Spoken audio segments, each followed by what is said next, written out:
We are live. Hello, Internet. This is a game on Google Hangouts by Gauntlet Hangouts, and we are about to play The Skeletons, a game by Jason Morningstar. This is a game that, as the description is written, flips the script on the whole adventurers in a crypt thing, where instead of playing adventurers, dungeon delving and finding a crypt guarded by undead, we are going to play the undead guarding a crypt. However, we are going to play the skeletons in space. So we're going to play it slightly different setting than maybe it normally is played. I'll introduce myself and pronouns real quick. I'll go around the table and do that. I'm going to probably call on you guys. So I'll probably use your names before I have you introduce yourselves by name. And then we're going to do a Microsoft add and ban thing where we're going to quickly establish our setting, and then we're going to get into character generation. So first, I'll start. My name is Tomer Gurantz. Tomer, you can also call me Tomes, and I use he, him, and that is me. I will be facilitating the game, but we will play it in kind of a GM-less way where I will also create a character and play a character much like the rest of you. I'm going to start over on my left and go to the right. So I'll start with Jim. Hey, I'm Jim Crocker, he, him. I've been on the Gauntlet for, I don't know, about 6 months or so now.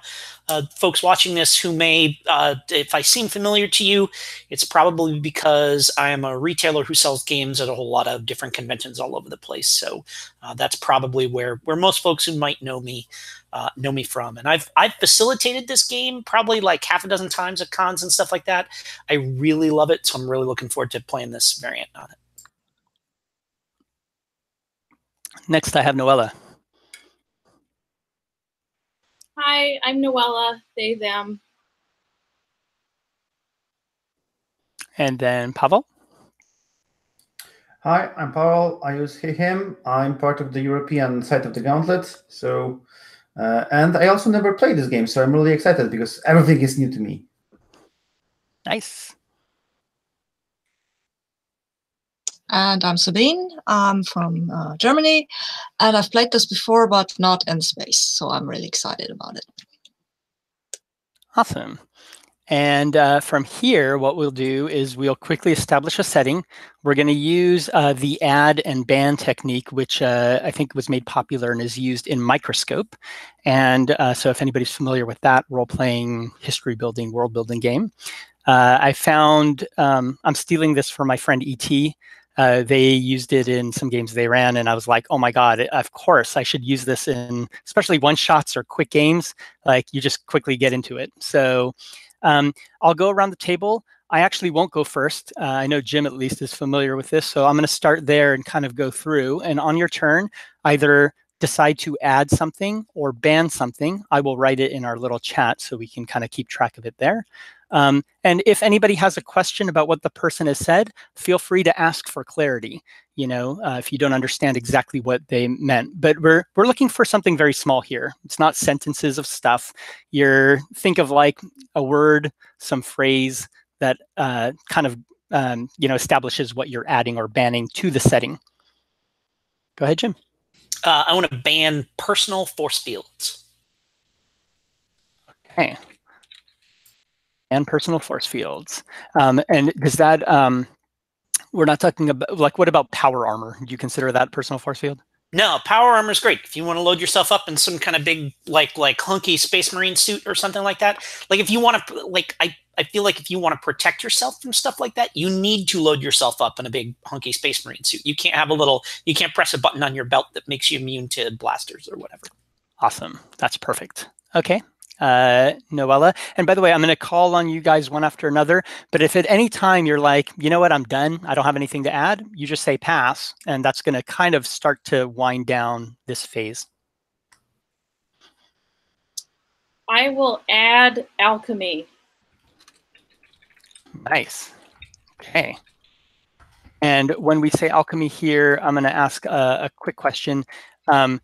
Are we thinking like somewhat real world alchemy, or are you okay with kind of like weirdo space alchemy, like, you know, like on Star Trek, they have the dilithium crystals and stuff like that, right? I'm okay with weirdo space alchemy, but like inspired by like, you know, like the historical alchemy, trying to turn lead into gold, and kind of like early science mixed with magic.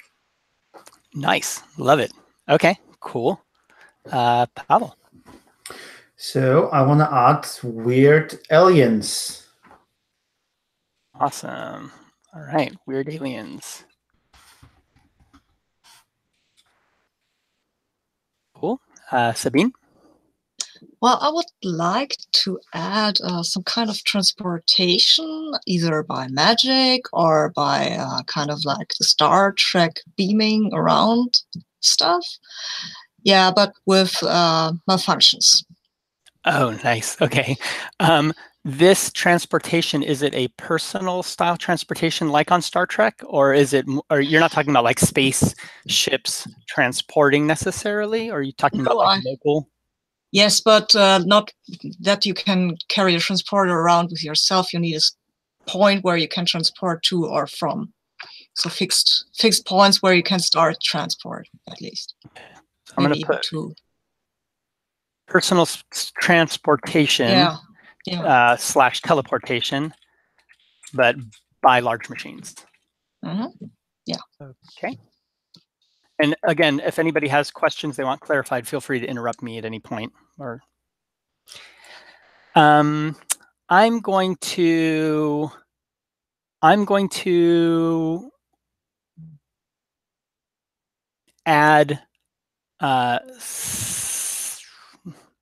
I'm going to ban pure magic, right? So we're not playing in like, you know, those kind of like D&D space settings, right? We're not like on a old, you know, galleon flying through space, right? But, you know, still within, like, I'm cool with like the alchemy being like it almost looks like magic to us because we don't understand that tech or something. That's fine. Back to Jim.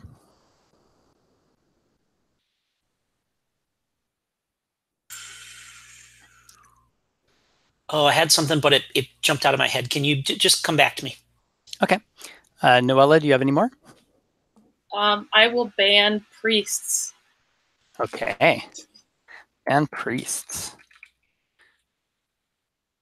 And I'm assuming, I think probably we all kind of have a rough idea of what that is.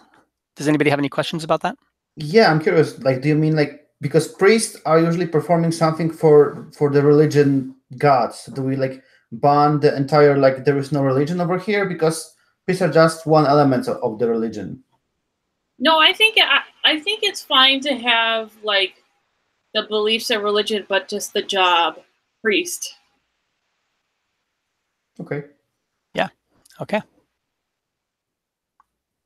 Cool. Pavel? Unless Jim, if you're ready. Okay, Pavel? Yeah, I'm thinking about robots, but I'm just thinking, do I want to add or ban them? One thing you can do too, and you know, feel free to just go with what your gut is telling you here, but also like there's a distinction between robots and AI. So, you know, whether or not you want robots is one thing, and whether or not you want artificial intelligence. Yeah, I'm thinking specifically about robots like Metal Man and things like that. I think I want to add limited use of like robots. So maybe at some point in some later phase we'll have to like face like this one dude controlling like an army of robots. Okay, but limited use of robots, is that meaning for like for us? Do you want, you know, like our wherever we're from has a limited use of robots? Is that no, I mean that people are using them sometimes, but probably like not like we will not be raided by like an army of robots. Got it. Okay. Maybe like a few adventurers with some support of one or two robots. Okay. And I'm totally thinking like aesthetically like some Star Wars level robots like K2SO, something like this, C3PO, something like humanoid looking but weird Metal Man. Okay. All right. I'll say limited use of robots. I think we know what that means. Jim, are you ready? Yes, for it. let me unmute so that I can actually talk. I was trying to think of a way to phrase this, but genetic adaptation. In other words, you can have we can tweak your DNA so that you can live on a planet that would not normally be hospitable to human life. Okay. And are we thinking that this is extremely advanced and severe? Like, would you be able to live, floating around in the gas ring of Jupiter, or more like, oh no, the oxygen content is just slightly different, so we kind of modified? So if this were the space crypt, I would say we limit it, but this is the cosmic crypt. Okay. So you can like if we want to alter you so that you can live in the halo of a neutron star. You may not be able to have kids after that, but we can, you're and like that's probably the only place you can live after we do that. But right. Yeah, I think it's possible. Okay, so I'll say genetic adaptation and possibly advanced. So yes, genetic adaptation to extreme environments. Yeah. Awesome. Sabine. I would like to add cryogenic tanks, because people lying around in cryogenic tanks is kind of nice. Cool. All right. That is added. I'm going to, at this point, I'm looking at the list, and I've been typing it into our personal chat. I think I'm pretty good. I don't have anything that I want to add or ban specifically. And normally, depending on how you use the system, everybody either gets an equal number of turns or everybody gets one more turn. If I stop at this point, I've given one and everybody's given two of them. So that could be a stopping point. But I'm just going to open the floor. Does anybody have anything big that they want to add or ban before we stop? Okay. So I think we have an idea of at least what our setting maybe kind of starts to look like. And now we're going to take a few minutes. Each of us is going to choose a character, and we've got these character sheets which are out there. In fact, I'm going to occasionally call on our friend here, in fact, what's the best way to do this?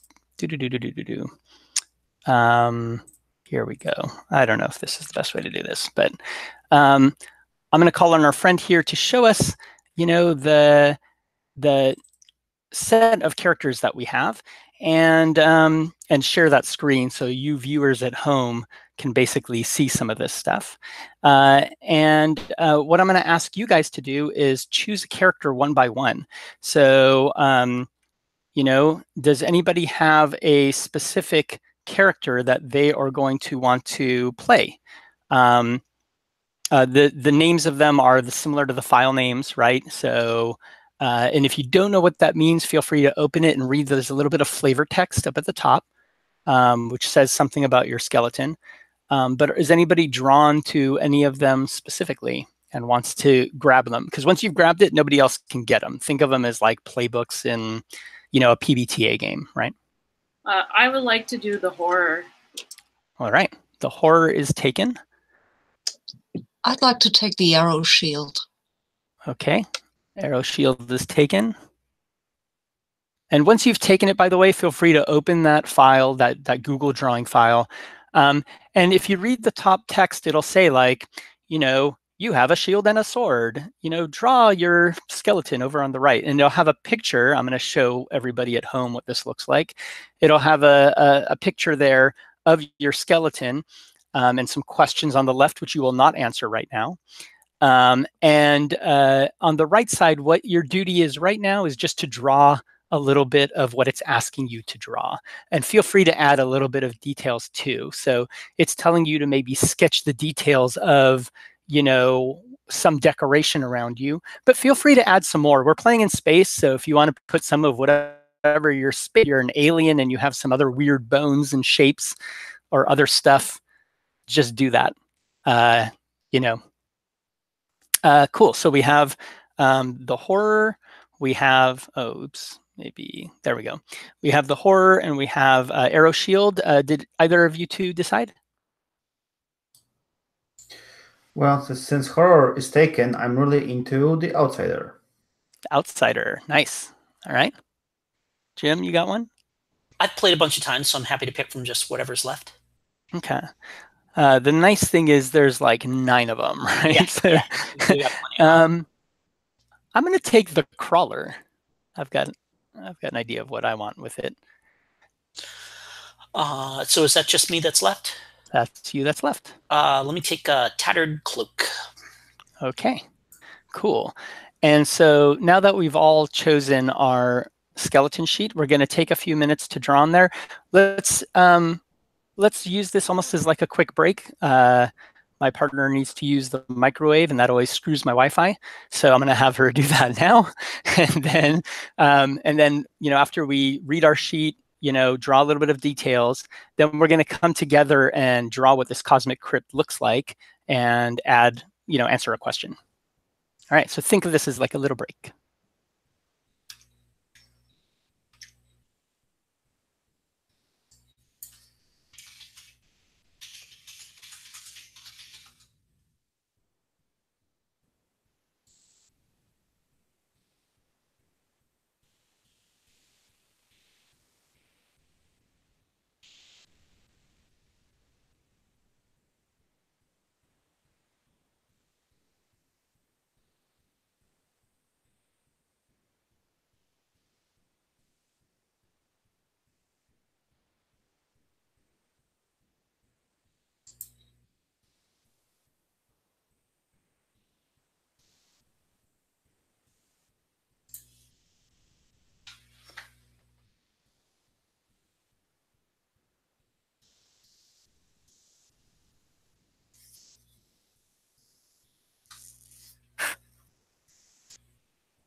Microwave completed.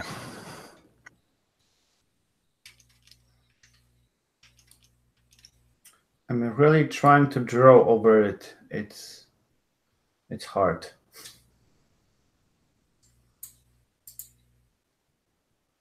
So one of the best tools, I think, is what is it? If you go under Insert Line, there's Scribble, right? That's the most flexible drawing tool.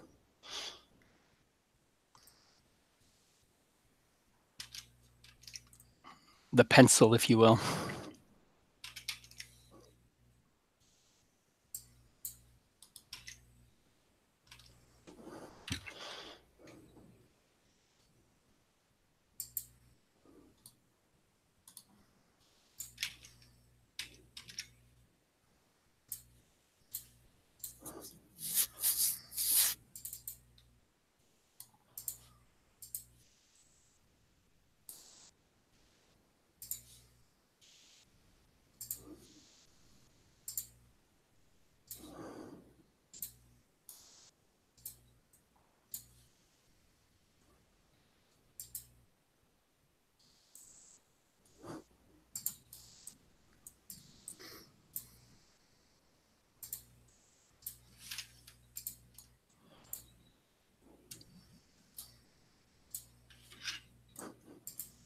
The fun part is I'm going to share these drawings with everybody out there so everyone can laugh at us.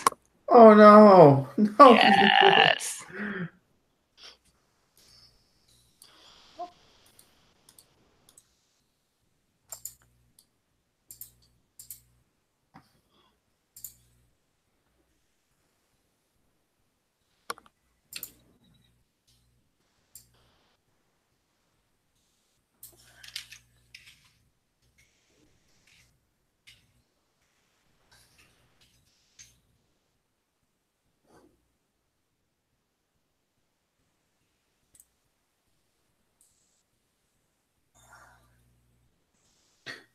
think this aspect of drawing is actually really nice, because I noticed that when running one-shots, people sometimes get bored, even though I try to manage Spotlight well, and they start drawing. And here they are actually told, draw. Yeah, it's funny. Like I've played with like Lou a couple of times, and like even like everybody's got their different styles, right? Because like even him, when he's super into the game, and you can tell because he's obviously heard everything that's going on, and is like super involved in it. But he likes to do that drawing thing, or there's the people who like to knit or whatever. And he actually ends up drawing a lot of stuff that's game related. So like you're playing the game and suddenly he shows you the drawing and it's like related to something we've been talking about.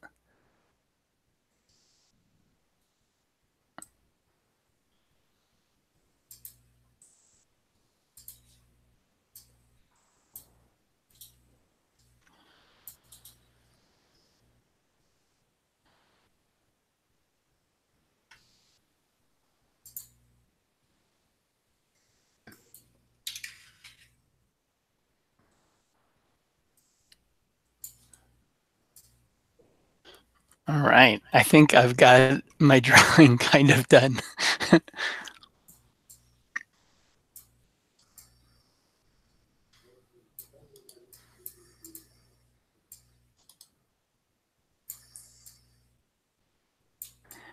And now you will notice again, like we said, this game is a little bit skewed toward fantasy. So if you read the description and it says something about like I'll give you my example.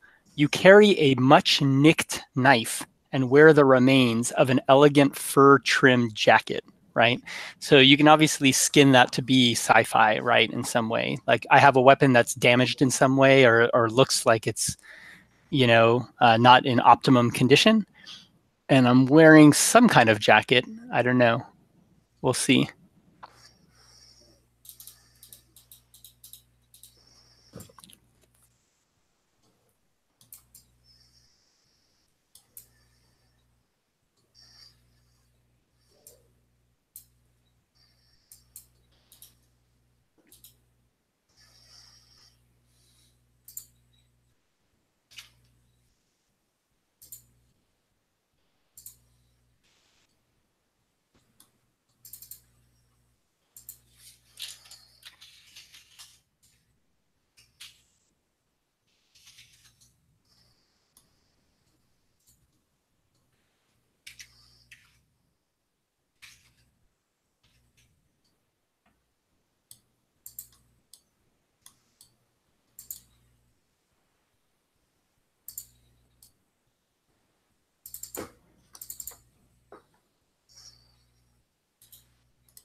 Okay, I think I'm done.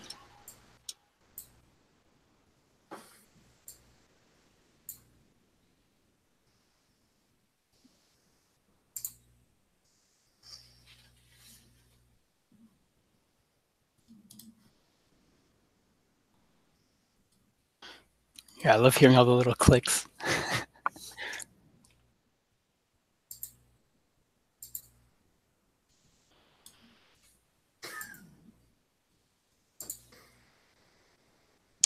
I guess I'm done too. I could fiddle around with this a long time, but that should be okay. That should be okay. Sure. Yeah, everybody should have about another 30 seconds, maybe a minute. Cool.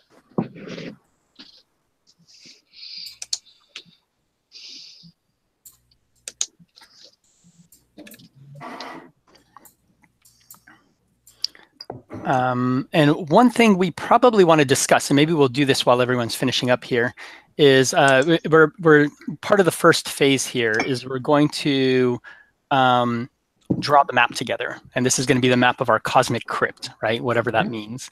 But, we're different aliens. We may or may not have been working 100% together before, but there was definitely some war that we were involved in prior to this situation. And we don't need to know exactly who put us here and what we're guarding exactly. Like we may not know ourselves exactly what our purpose is, both as players and as characters. But we do want to, I think we want to be on the same page, right? So what do you think is causing us to obey these commands? Like in a fantasy game, you've got some powerful, magic wielding person or some lich, thing or whatever, right? Which is using magic, whatever that means, to control you. What about here? I think it has got to do something with alchemy. So maybe our bones were treated alchemically to come back from, that's interesting. From whatever they were before. So they move, but the alchemy makes sure that we obey. There's maybe there are some you can see some discoloration on the bone that comes from the alchemical stuff that was rubbed into the bones. Yeah. And maybe we also see ourselves at the beginning in these cryogenic tanks on the walls, and whenever there's invasion, they're like the water lowers and they open and we step out, and then we are able to act, but then we have to go back and be revitalized. That's so friggin' cool. I love that idea. Awesome. Yeah, that's great. And I will say that one of the things to keep in mind is we don't have to be pure bones, right? So if you want your character to be, maybe not completely desiccated or whatever, that's fine too, right? I think in the original version, it's okay, there's always these skeletons in fantasy games, doing their own thing and being controlled by weird wizard people. So that's who we're going to play. But, here we're being controlled by somebody. So, are we, do we consider ourselves, I would like to throw out there, I guess my little piece is that we don't have to be just no flesh, right? We can be fleshy to some degree, right? And I'm not talking about body horror stuff here. I just mean these cryogenic tanks and this weird alchemical mixture is doing something to control us, but it's also obviously messing with our minds and our memories, right? That's one of the severe maybe side effects of this, but I'm open if maybe it's related to something else too. But that's part of the game, right? That's non-negotiable because we don't know who we are until we go into action, and then we might have memories of who we were.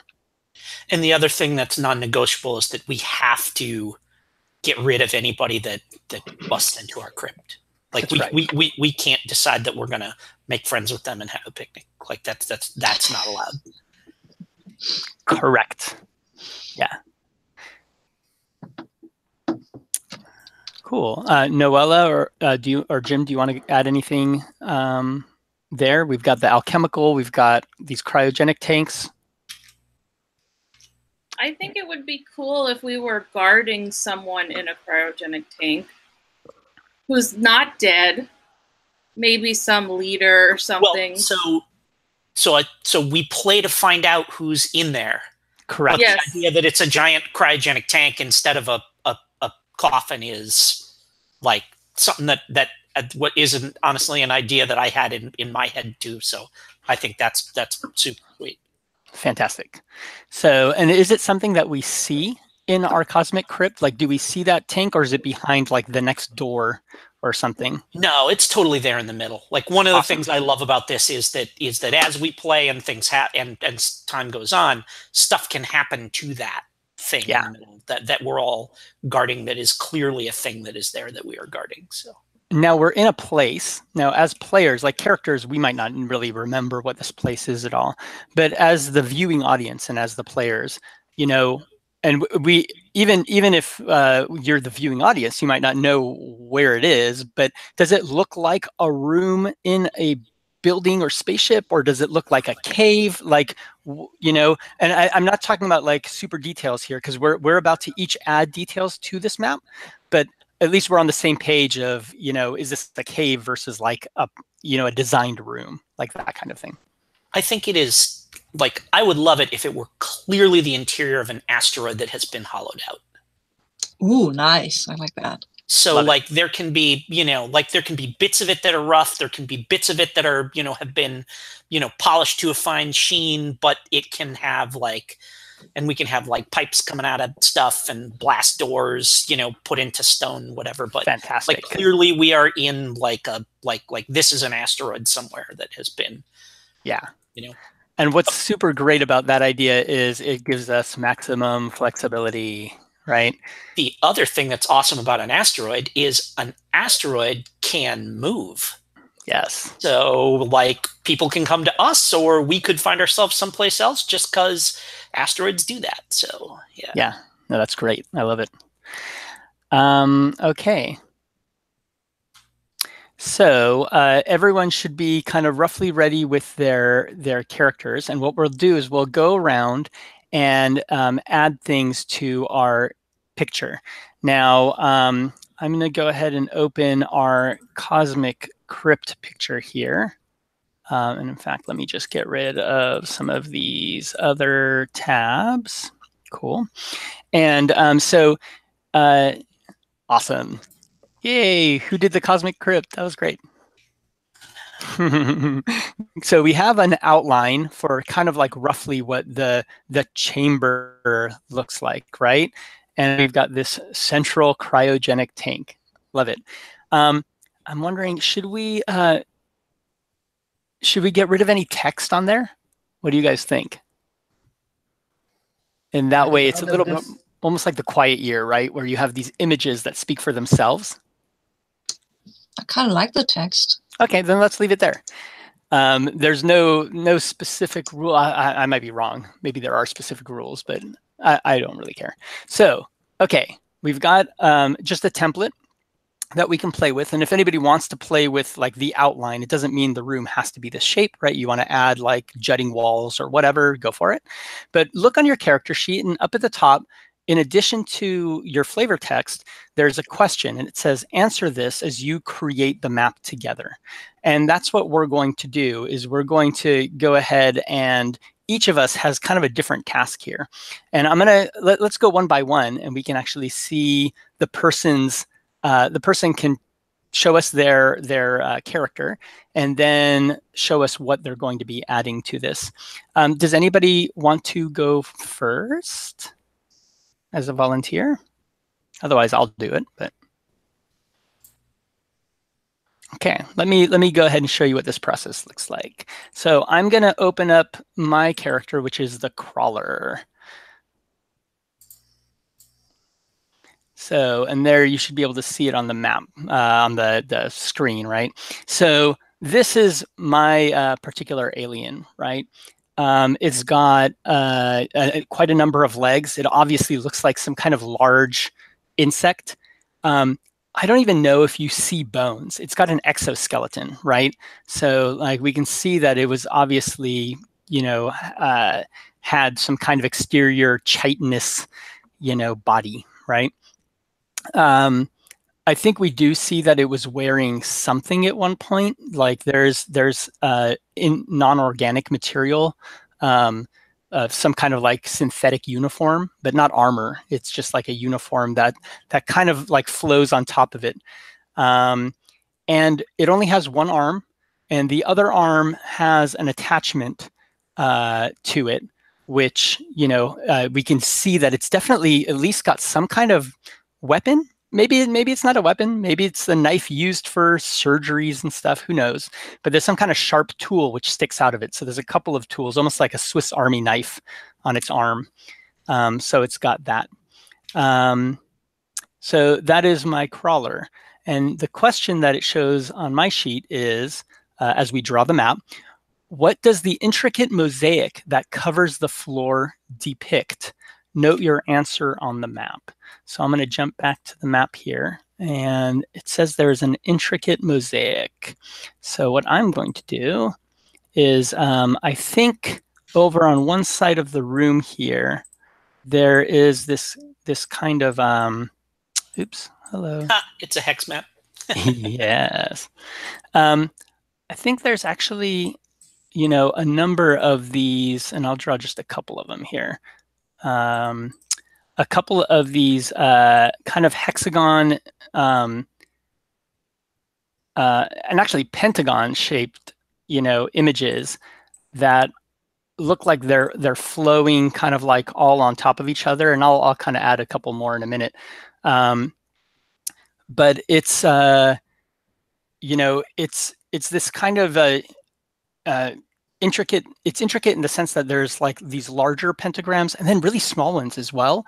And so there's almost like, it's not just like a mishmash. Like we can see that there's definitely a pattern to them, right? Like we don't know if it's a language or some drawing or a map, but every single shape is a pentagon, right? That is for sure. And there aren't other details in the pentagon other than little other pentagons on top of pentagons, right? And I'm going to say it's a fairly flat surface, right? Where that mosaic is, and it's only on one part of the room, right? So it's not like it covers the entire area.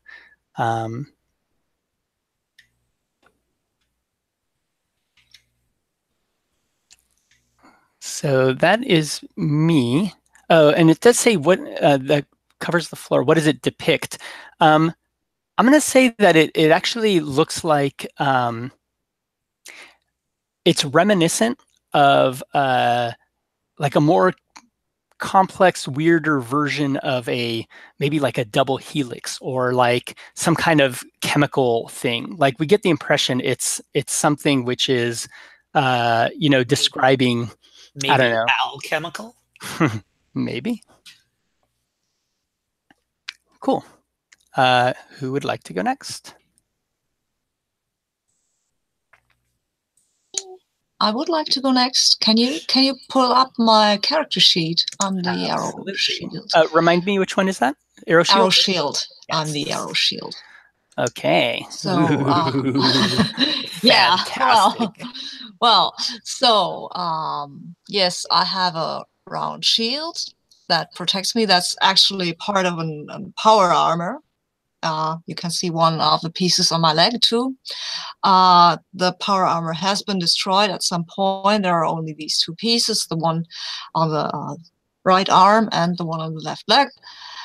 There's also this Iron Man-like power source in the chest, and he wears some sort of a glowing helmet. This green stuff means that it's glowing, like the eye. The eye is also glowing. And he has this bearded axe, which is actually a power laser saber axe. And these green things floating around it, they're just bursts of energy that come out of it and make noises all the time. So that's the arrow shield. He has an arrow on his shield, so that's maybe why he's called that. Yeah. And I have to describe, I'll go over here because I can read it better there. What amazing treasure lies well hidden in the tomb, and where and how? Note your answer on the map. So I think on this map, in this compound, this asteroid, there are a lot of tubes and things that go into the walls and out of the walls. And in one of them, it's a pretty unassuming tube. It looks like nothing, maybe an air vent or something. But I think we know all deeply inside of us, we know that inside of this special tube there is hidden a great treasure, and it's the genetic material of a lot of races or peoples, maybe of the entire human species and other species too. And definitely there's some element that where we as the Guardians maybe don't know exactly what it is, right? But I think the way you describe it, that's like the level of importance that we attribute to it, right? This thing is so important that it might as well be that thing, and maybe it is that thing, but like that's the impression we have as far as like, no, we need to guard this because it's that, right? Yeah. So I'll do this like that.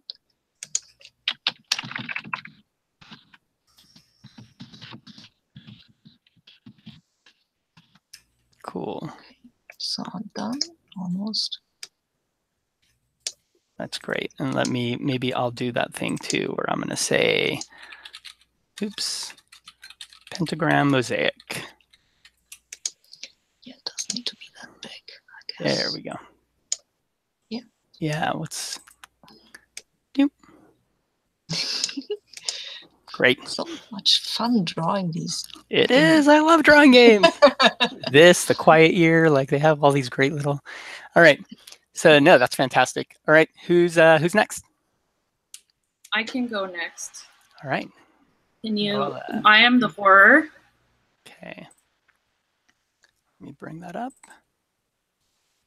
Ooh. Oh, very cool. So I think I am one of those genetically modified people, but in saying that there are normal genetically modified people, I am an abnormal one in that I was kind of a alchemic experiment. And I think I was originally a person, but kind of went through these experiments and was like fused with like bird DNA. And I think I am still sort of fleshy, especially I think the wings are still fully fleshy and feathered and functional. And you can see I have lots of jewelry kind of adorning me. You got some rings at the top, and then there's like the crescent moon is something like inside the rib cage, and then just like lots of bands and bracelets.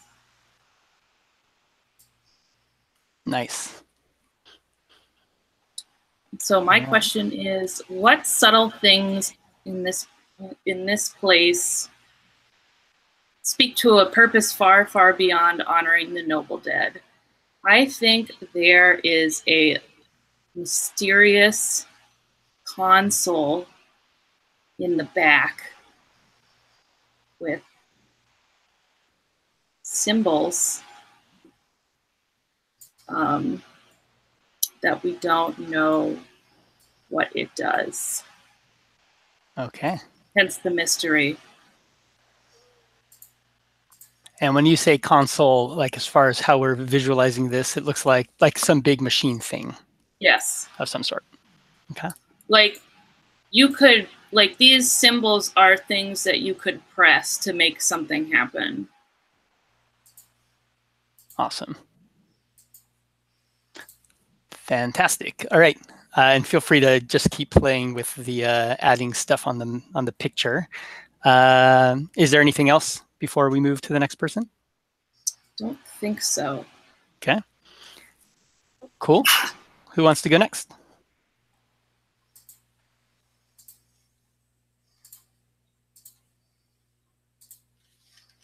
I can go next. I am the outsider. Yes. So I think what you see is a very large frame of power armor, out of which only like mostly like the chest piece survived, like the arms, legs, and like larger, and then like the front and the back of the head like is already outside of the armor and the helmet. And so the creature is so big that it like barely fits the narrow corridors. It is mostly moving through the larger corridors. I think we see that it's not all bones, but but also it's like hard to say whether it's skin or like underskin. But like everything is like greenish, almost like maybe as if you were seeing like a plant. Almost like, just like greenish things. So it's hard to say. Is it like skin, underskin, so that it doesn't gross anyone? And like the skull has like a longer bones around the mouth, so that it looks like maybe there was like a extension over here, like a longer, and then the back of the head is like also longer, so to house, I don't know, a larger brain or something. And the creature bears like immense size hammer that on the ending, on the hammer part, has like magnetic extensions that extend when he turns it on. And on the other hand, we see some like the last part of the like something which he had on a hand, like some kind of like a gun that shoots things when it works, because sometimes it doesn't work. Right. Awesome. That's awesome. All right. And what do you add? So my question is, where are the signs of pending collapse, damage, and decay to this ancient place? So I think that we have like a very large, I wouldn't say large, it's like a wide entrance. Maybe on the outside, we see like a landing pad or something, and there are like a huge metal doors, and they are like closed right now, but we already seen that the mechanism is like a little bit too old, and they like don't fully close. Sometimes they open and the entire air is like sucked to the space. And we also have seen like a lot of skeletons lying around of people. So, and we see like a massive damage to the like walls, to the ceilings. There are cracks, and there are the doors mechanism is like busted. So a large battle was fought over here, and partially probably due to this magnetic hammer that must deliver a punch when it hits. This room bears a very significant damage that it might be the first one to actually collapse with the open space. So maybe draw for us where that passageway or the doorway is that leads to that kind of scene that we can kind of vaguely see from the inside, right? And are we thinking that that's the main area that that looks like it's kind of crumbling, like maybe like you described, like kind of what we're seeing in general, but like there we can see there's like a lot of this damage. Yeah. So I would like mark it, like describe it like a damaged entrance hall. Nice. Fantastic. All right, cool. And while you're doing that, Jim, are you ready to go? Yeah, I'm tweaking it a little bit. Sure. But yeah, I think I've got the like I was just kind of filling some stuff in, but I think we've got a general idea of what's going on with it. If you want to call it up. Yeah. Which one's yours? I'm Tattered Cloak. Tattered Cloak. Ooh.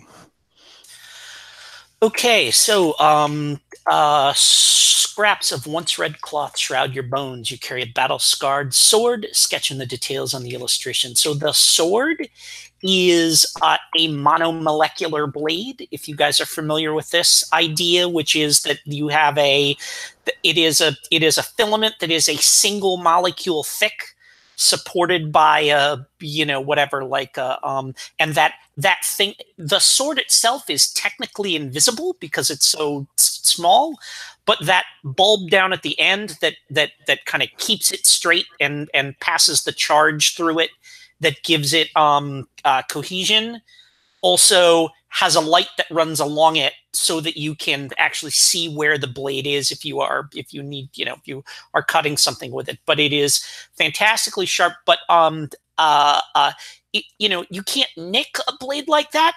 But that light that runs along the top and the kind of the nub at the end there, occasionally it'll like spark different colors. Like that kind of purple is supposed to be just kind of a nice low glow to let you know where it is. But every now and then it'll like maybe ramp up to being a little too bright, or for a second you can't see it at all and you're not sure where the sword is and stuff like that. So it's clearly like on the fritz, right?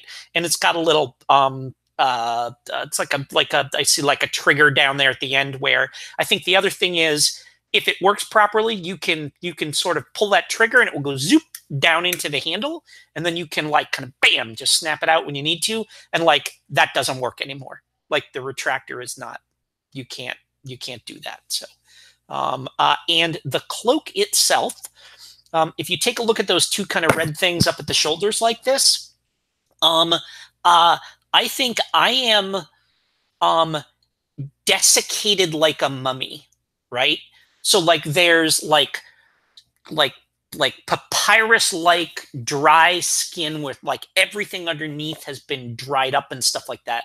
But like I look like I'm freeze dried, right? All of the skin and stuff has, you know, been like pulled sharp against my bones so that the like I look like a skeleton that's been like shrink wrapped or something like that, right? But that cloak, the cloak has these kind of two red kind of like kind of bulbous nodules that are like that go right into my clavicles, like into my shoulder blades, and are clearly like there is something under, like there's something in there that is like actually like bonded to my shoulder bones, and probably there's probably stuff in and like kind of around where it's clasped onto my shoulder bones.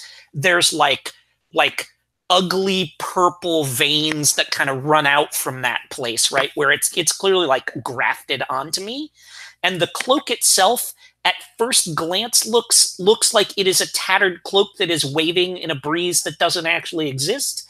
But when you get up close, you can see that it is this kind of like sickly looking, again, kind of somewhat desiccated and dried out shape on my back that resolves into tentacles.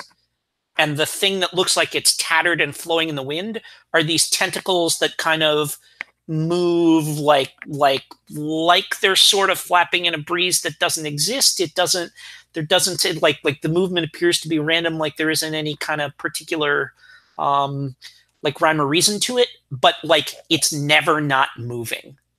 So like whenever I am like out of the tank, my cloak is kind of flapping and kind of twisting like there is a like a breeze, you know, in the room. Fantastic. And then let's jump over to the crypt. So for my tomb thing, who are interred in the 7 niches along the southern wall? Note your answer on the map. There are going to be, let me see. Oh, you know what? I'm not going to be able to draw on the one that you have up on the Hangout. I need to actually open that myself, don't I? Oh, got it. That works. Yeah. No, like I had the one that you had up on the screen, up on my screen, and I'm like, oh, let me just draw it at like, no, that's not how that works. So, all right. So let me do shapes. And you choose what southern means. It doesn't have to mean the bottom on our map, right? Whichever one you choose, though, that'll be now the southern wall, right? Well, no, except that I thought that we had already. Oh, was one of them on a specific wall? Yeah, I think the treasure to be guarded was on a specific wall, wasn't it? Was that right? No, well, I think no cardinal directions in space. Mine is just at the back wall. Oh, back wall. It just says back wall. Okay. So I think there are going to be a couple of cues that come up that say specific walls, but you know, whatever you choose, we'll okay. Just mark So that the right hand wall is the south wall, yeah, because there's nothing on it yet, so I can I can put stuff up there, and I'm doing that same thing that I was just trying to do again. All right.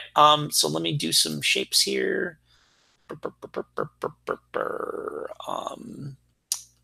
And while you're getting ready, like go ahead and start that, and then I'm gonna jump back to you so you can describe it in a little more detail.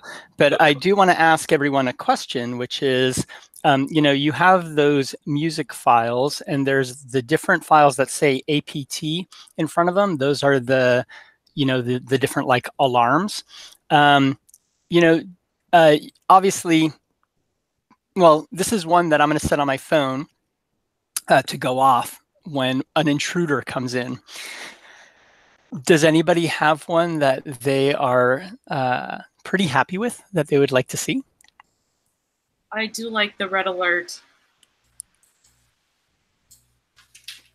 Yeah, that's definitely like you basically are like watching the old Star Trek and you're hearing the alarm go off, right? Does anybody have any problem with that? Then what I'm going to do, yes. You can probably hear that come through. And so when we have our quiet time, I will go ahead and set that as our alarm, and that will cue us for when to awaken.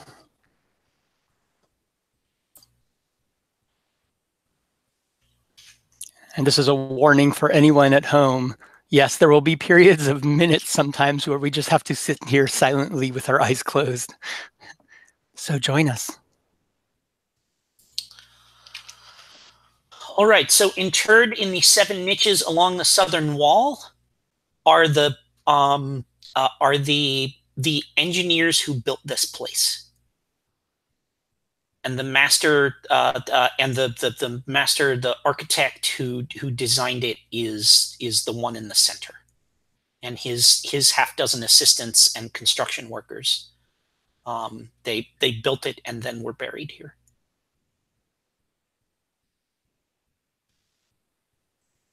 Awesome. Okay. So I think now that we've gone through our circle here, let me get us back on track here. We've drawn our map together. And the next thing we want to do is draw on the map to show where our skeletons each stand silent, watching in the darkness, right? Now, we talked about our skeletons being in these cryogenic chambers, right? So yeah. And sorry, Jim, I got distracted by Sabine's very good pun in the chat. Those 7, you know, how would you describe those again? They're they are the one in the center is the architect who designed the crypt, the cosmic crypt, and the other half dozen are his assistants and construction workers. Awesome. They are the ones who built this place and the only ones with knowledge of, you know, of everything about it and its defenses and all that kind of stuff, and they're interred inside the crypt. Awesome. All right, so now we can each individually put where our particular you know, cryogenic chamber. I like that shape you chose. Let's see.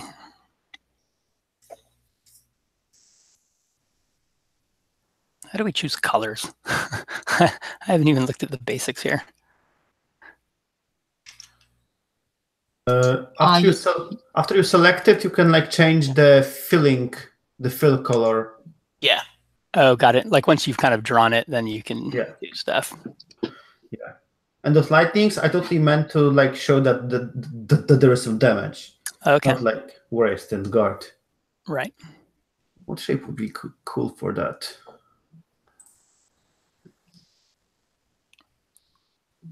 Is there some skull shape or something? Ew, yeah, I like the tank. I'm going to change mine to the tank. Oops.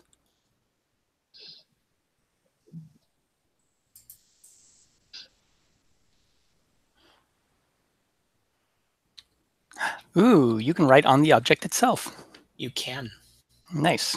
Cool. Let's make that quite a bit smaller.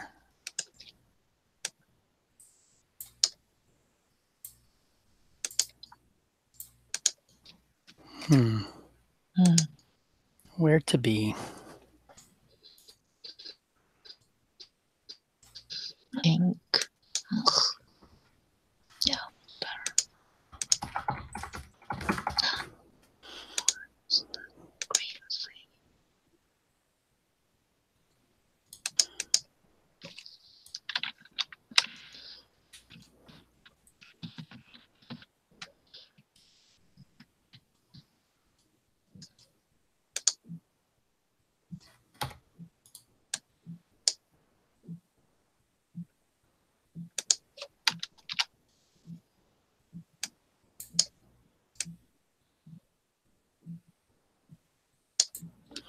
Now, for those viewers at home or those unfamiliar with the game, one of the things that and I'm going to lead us through kind of like some of the rules as we get to the place.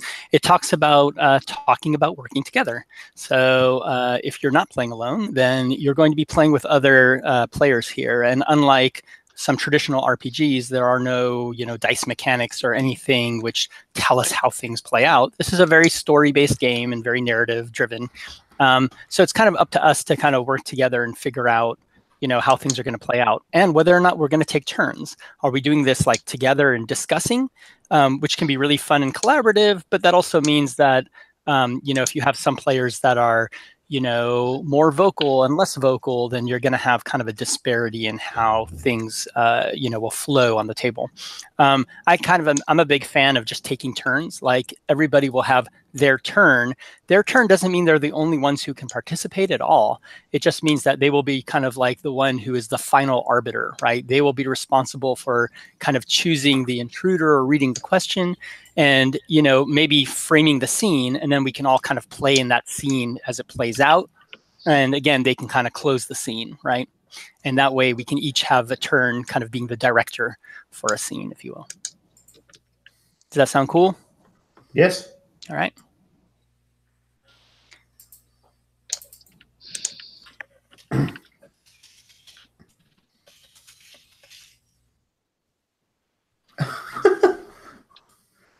Tattered cloak. Okay. I'm working on it. Yeah, take your time. Give me a So, yeah. So, I'm giving everybody the chance to kind of update that in the background. And then what we can do is we can just launch into it. So what I would like to do is we can start with, we're going to start with one of the intruders. So this is us waking up, due to what we assume here is, the first of many intruders that we will see during the game. As we do that, and maybe I'll take the first turn so we can see how that plays out. Then we'll just kind of see what happens next. I'm going to and there's, again, this game is played with different phases. There's the intruder phase where we're reacting to something, and then there's the time passes phase where we're going to wait, in our cryogenic chambers, in this case, until the next intruder comes along. For our players, I will say that let's do this intruders phase, and then we will do a time passes phase. And when we wake up after that time passes phase, we'll talk about if we need to do like a bio break real quick, right? Okay. So, let me show, I will share on my screen here. Do you have some particular soundtrack in mind for us for this phase? That's a great question. I will tell you in just a moment. So I'm going specifically to the page which is The Unsealed Tomb. And this is the Echoes of War. That's the variant of this game that we're playing. That was written by Sarah Williamson, as you can see there. And you can see that I have a couple of choices of intruders to choose from, right? Did you say, Jim, that you've played it before where you just kind of like roll dice or something or whatever, like randomize it, right? Yep. That's kind of a neat idea. I'm going to let everybody, when it's your turn, choose which one of those you want to do. You might see one and be like, ooh, I have an idea. That's cool too. For me, I'll just choose the middle thing. Okay. So it says, okay. So as far as the music, yes. So I'm going to choose this track, and you'll notice that for those of us in this group, the tracks are named so that they either have to do with an intruder, and it says INT in the front, or TP for time passes, right? So I'm going to choose one of the intruder tracks. The ones with the lower numbers tend to be a bit more mellow, and the ones with the higher numbers tend to be a little bit more driven in pace. So I'm going to go with, I know kind of which track I want here. Let's see, do we have it? Yeah, let's go for it. This one might be a little bit more on the louder side. So I'm going to have us choose int 3. And int 3, this one is Deltron 3030, right? So I'm going to double click to start that. And then everybody feel free in the first second or two to have your player wherever you can access it. And, you know, change your audio to suit so you can still hear your compatriots and it's not bothering you. All right, cool. So intruders. A swarm of corpse beetles, we'll see what that means here, describe their telltale sounds. What in the tomb are they most attracted to? How do you end the infestation once and for all? That's something we're all going to kind of answer, you know, as we play out this scene.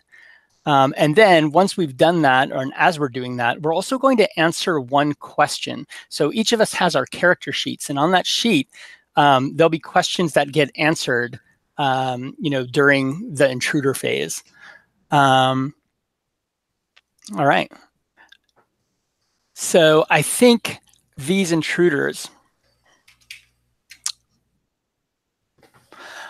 you know, so far we've seen this situation, right, where, you know, like we've been introduced to the crypt. We've seen these little, you know, like the camera panning and showing us these different parts of it that we've introduced, right?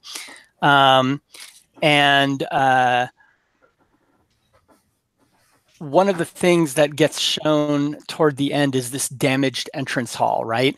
And just like was described before, we see all of a sudden, you know, something happen where the door opens, right? And at first we don't know why, right? And we can, you know, maybe we even feel that little bit of like the air gets sucked out for a second.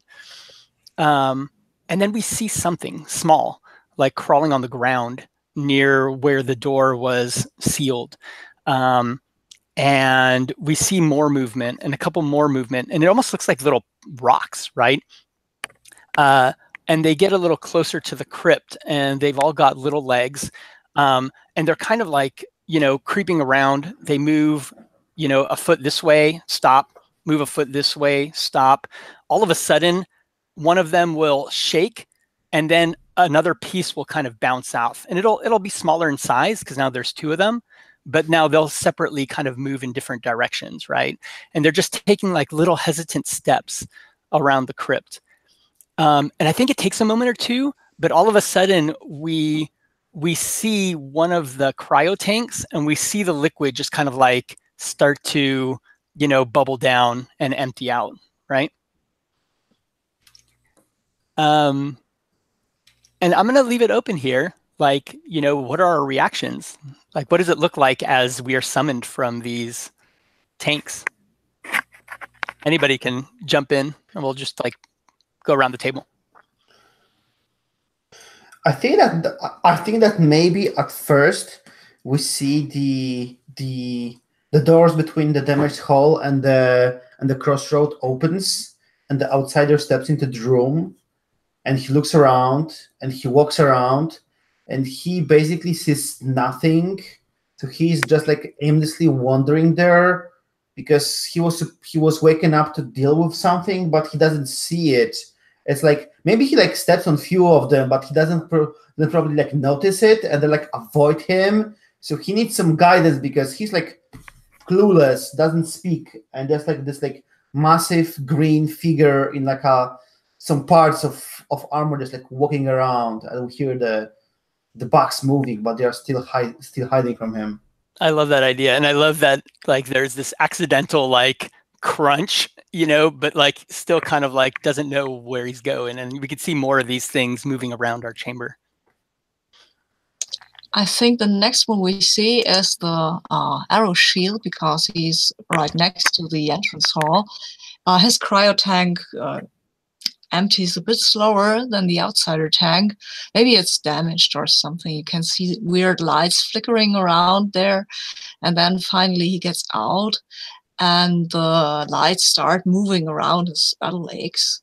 And he just stands stock still, taking in the situation, the whole cavern, the damaged entrance hall. And you can see that he is really thinking about who he is, what he is, why he is here. He watches those lights turning around his battle axe, and I think the lighting in the cavern is maybe a bit spotty and it's flickering around, but the lights around his axe are steady as of yet. And they throw some wild shadows around, and then you see one of these shadows is moving as one of these rock things. He looks at it quizzically because it's so small. He doesn't know yet that he has to. Nice. Awesome. And so I think one of the as these things are kind of things are starting to swarm around, they're not just on the floor, they're starting to kind of crawl up the walls and on the ceiling and stuff like that. They don't seem to have any trouble with like gravity and stuff. And one of them kind of makes its way across. One of the kind of more intrepid ones has kind of made its way across the ceiling, and it's almost above where that central tank is, and kind of directly over the central tank, however many feet it is up to the ceiling. There is what looks like almost like a boil or like a pustule, like a kind of pinkish like cyst that is just kind of attached to the ceiling. And as one of those little bugs scuttles forth, it kind of goes like this, and then like this kind of like something kind of there's like a kind of something detaches itself from that cyst and just lashes out and kind of whip-like and just sort of like wraps itself around the little bug and pulls it back in. And then there's like more rumbling, and then like one by one, like bits of this thing start to detach, and until and kind of as they do, you can see the kind of just curled up womb-like hands over his head. His tattered cloak just kind of curled up inside it, and as the cloak unfurls, he kind of like drops, and his just legs just sort of dangle for a second, and then he drops, and the cloak, like the tentacles from the cloak, kind of all sort of reach out, and the ceiling has all kinds of like pipes and like weird little grips and stuff like this, kind of all across it. And the tentacles from the cloak reach out and like start grabbing these and start propelling him towards the door, but like they're holding him up to the ceiling because they're climbing along, and he's kind of like up above, and he has snapped that sword out and like is now starting to move towards the entrance. Nice. Where do we see the horror? So the horror emerges from their tank, and I think begins to crawl along the floor, like their body is like flush with the floor, and like with that like very like bird beak, like it's starting to snap up these beetles.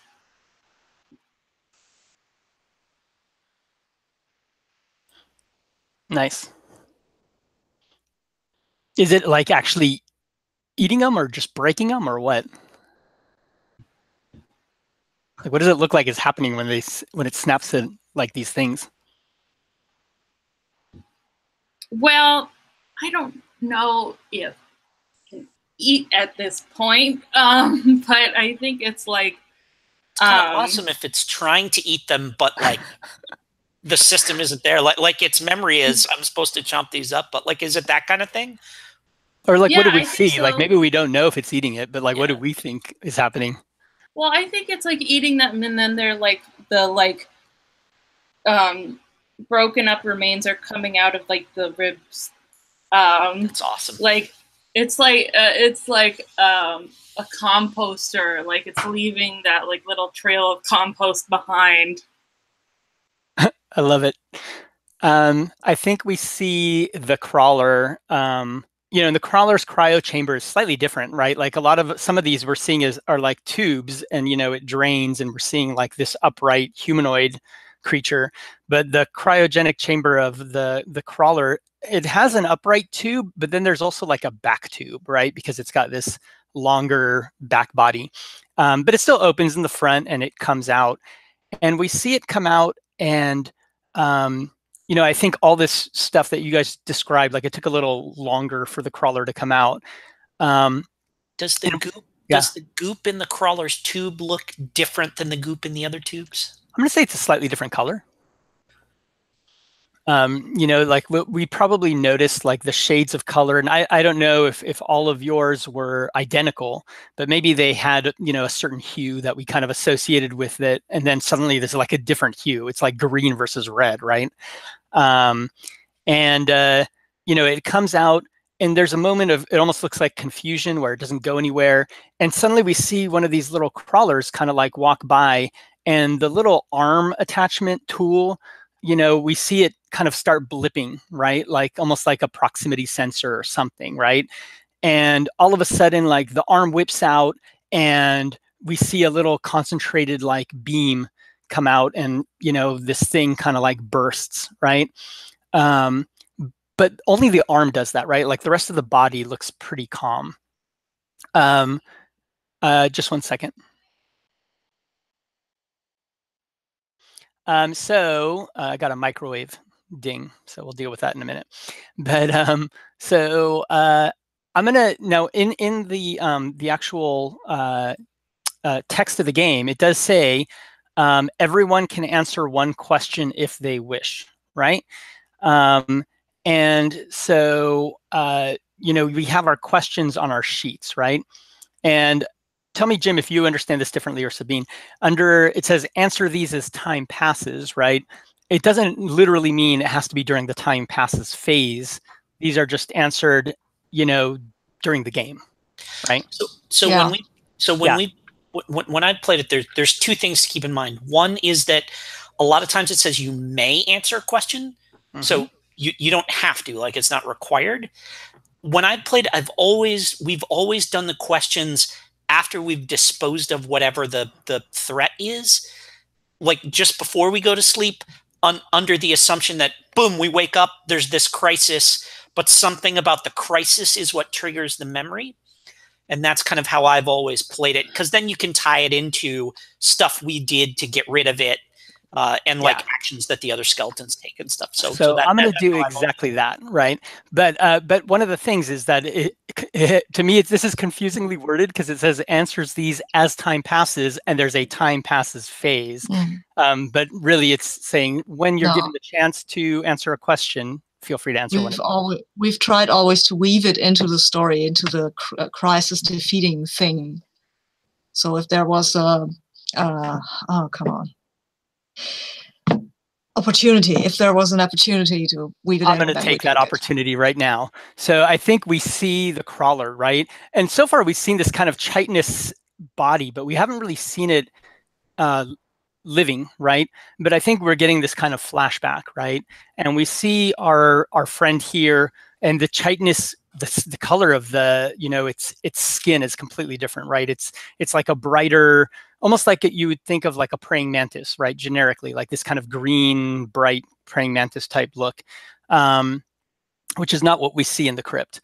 And now, you know, they're dressed up, you know, with like fully, you know, functional garb, and they're surrounded by humanoids, mostly like human-looking people, and you know, they're up on a stage and they're getting an award.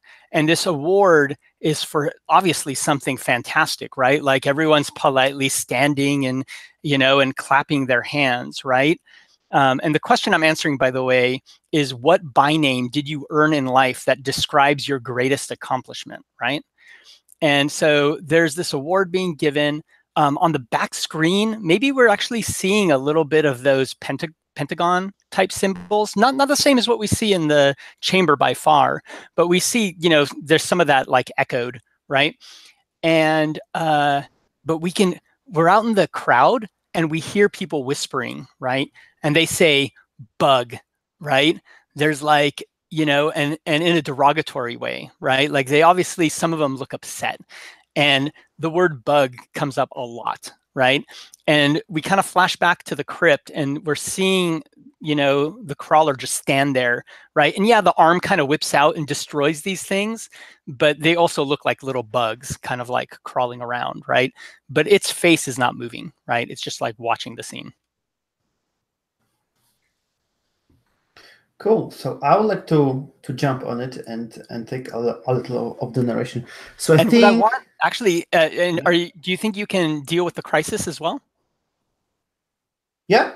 Okay. So what I'm going to let you do is take the narration, and we can kind of like wrap up this crisis, only because I know we've got like limited time, so that way we can get around and get like lots of things going. But you know, normally if you, depending you know, the audience at home, if you're playing this game, you can kind of take your whatever time you want based on your situation, right? To kind of play with this and then resolve it however it says. But take it away, Paolo. Cool. So I think we see like outside there wandering, and we see like in the corners this little tiny box like connect to each other, and suddenly they are like connected in like a round shape, and some electric field starts to appear between them, but he still didn't notice, and we see some things start to materialize, like being teleported into the room, like bigger bugs.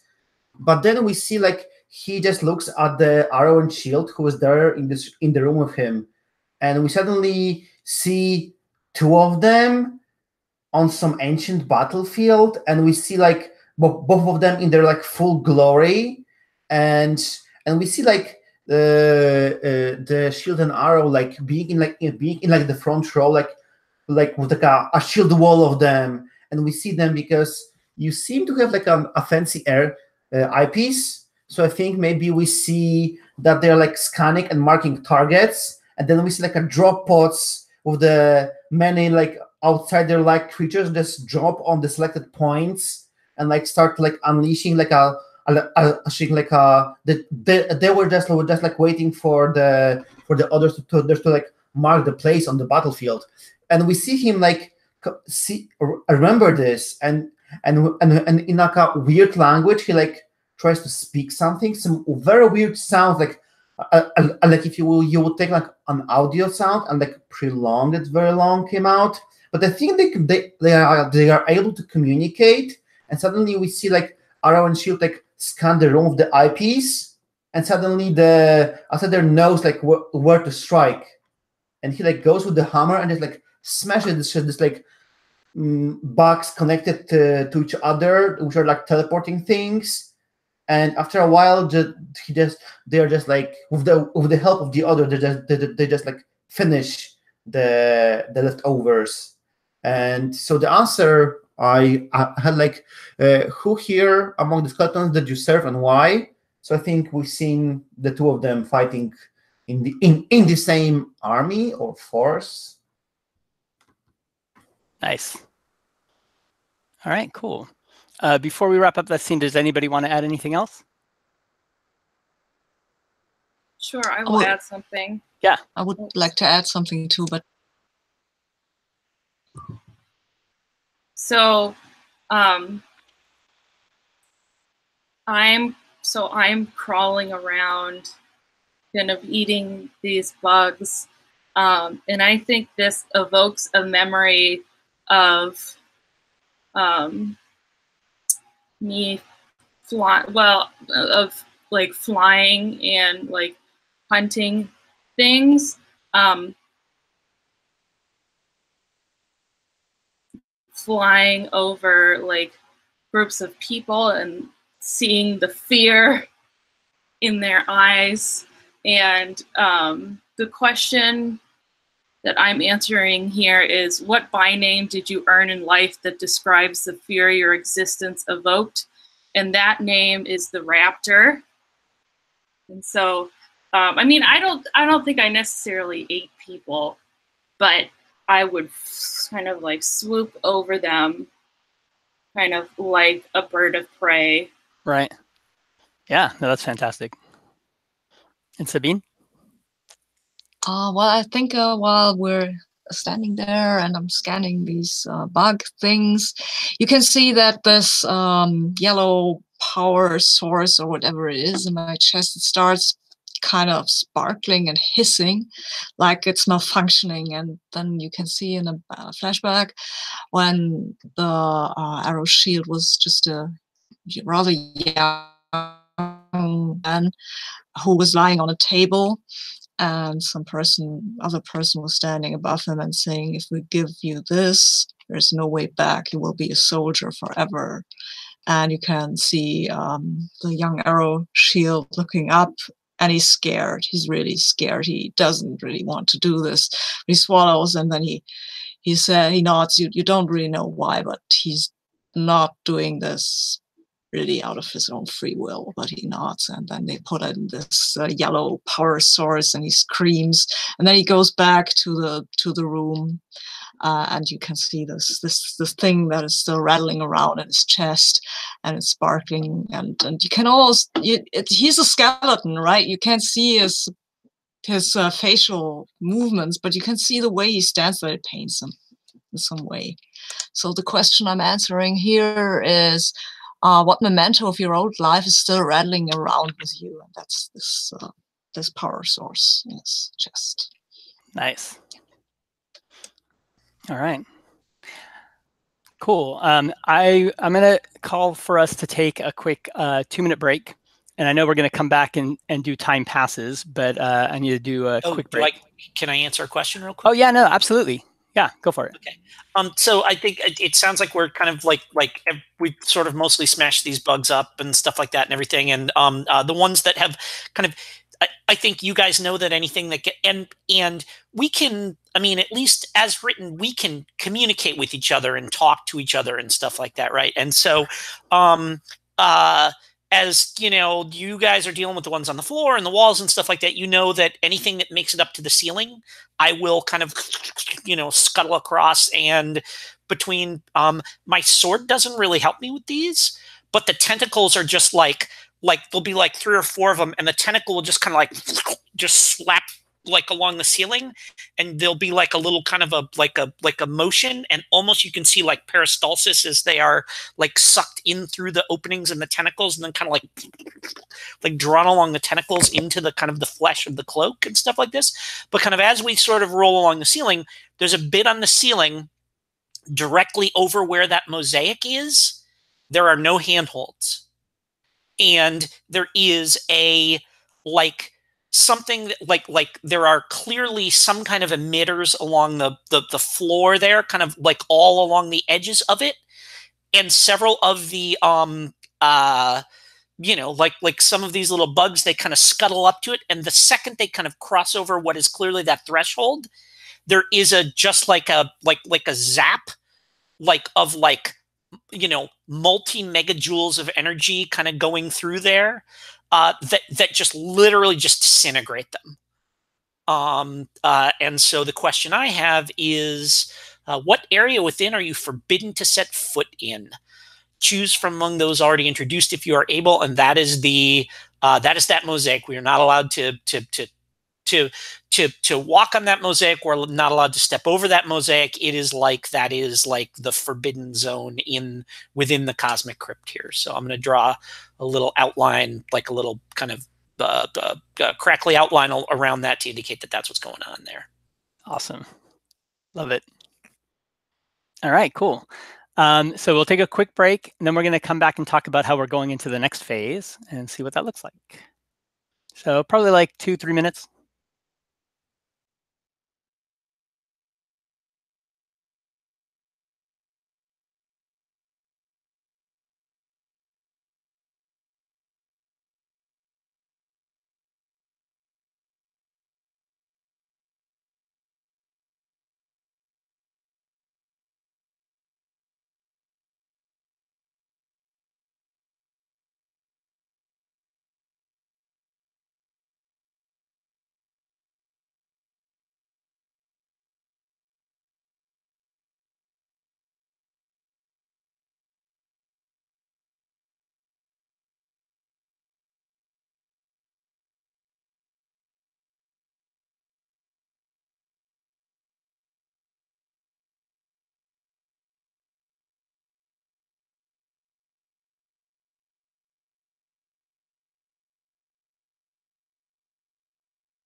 I think we are all bugged because Nola wrote that she's just brushing her hair.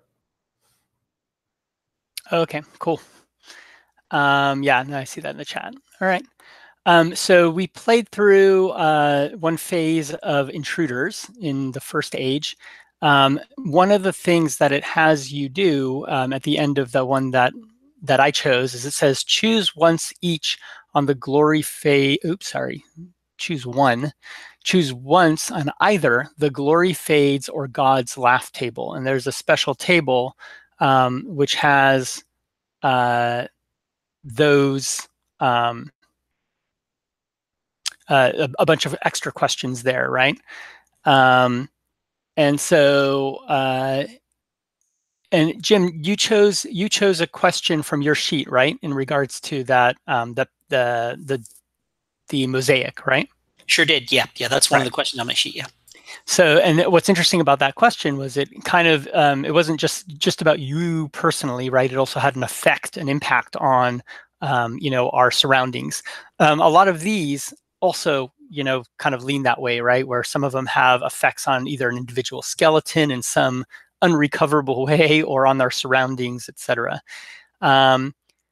And you know what? I'm just gonna make this quick and easy. I'm choosing on glory fades. There is a skeleton loses some bones permanently. What body part is missing? And I think this is where I actually lose that arm, right? That other arm that I have. So I think we're all in this situation. And at first, it just didn't feel like we didn't see these guys doing anything too harmful yet. And then one of them crawls on me, right? And comes over to one of the shoulders, and I'm sitting there like occasionally zapping some little bug, some little creepy crawly thing, and one of them comes in and it works its way into kind of my shoulder area, and it just kind of like we see an explosion, and we don't know if it's the bug itself or if it's some interaction with my body or what, but my arm just like falls to the ground. And there's no visible reaction on my face other than I turn and we just see me shoot, and I shoot exactly where my arm is, and it just, gets disintegrated, right? Because it's no longer part of my body, right? As far as I'm concerned, I think it looks like another intruder, right? So is this your real arm or the Swiss Army knife? This is my other arm, the one without the Swiss Army knife. And I think this is where we find that I lose it, right? I think originally I said I just had one arm, but let's just say this is the part, right? And as far as for those again at home, let's see. And so where I went, if you look on that sheet, we were looking at this sheet, which is, the first age. But if you go back a couple of pages, there's the tomb tables, and I'm choosing this guy over here, right? One of these. Okay, so now we're going to go into the next phase here, which is where we go into time passes. I'm going to roll a die, and there are 6 choices here in the first age. And it may be any time from like no time at all passes to a whole decade or something like that, right? So I roll a 4. So if I go down that list, and normally you tick these off so you don't use the same one twice, kind of thing.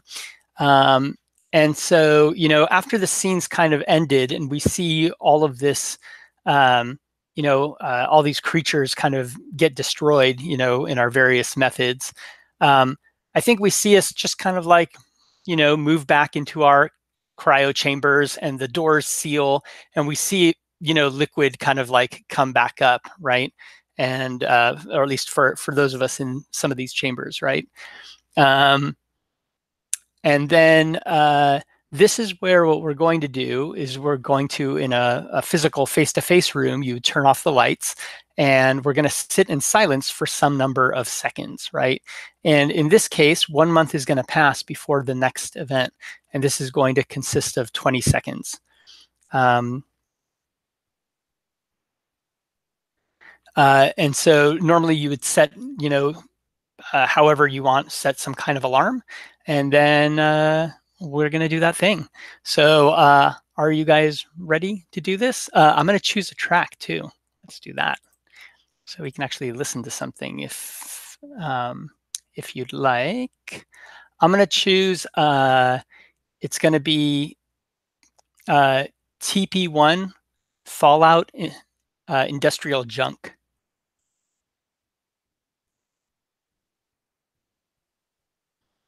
And we will close our eyes, and when we hear the alarm, we will open them.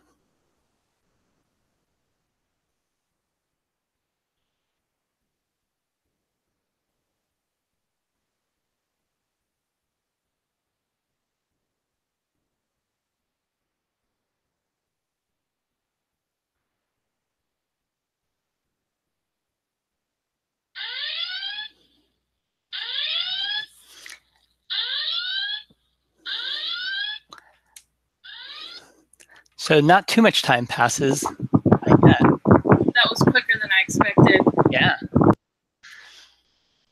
I mean, it was only a month. And do we have a volunteer? Does somebody want to go in this phase? If not, I'll roll a die. Sure, I'll jump in. Okay.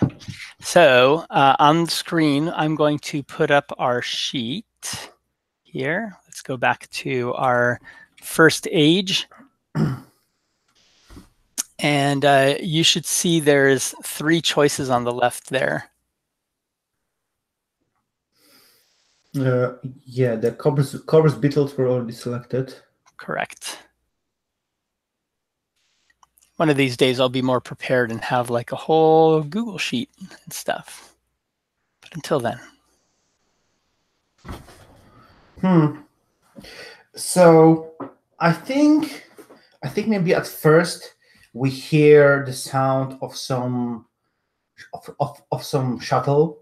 And the shuttle and the sound just like is buzzing, and then it goes off, and then for quite some time we hear someone messing with the door's opening mechanism, and finally they manage to like open the door, and we see a man with like an insignia of a moon over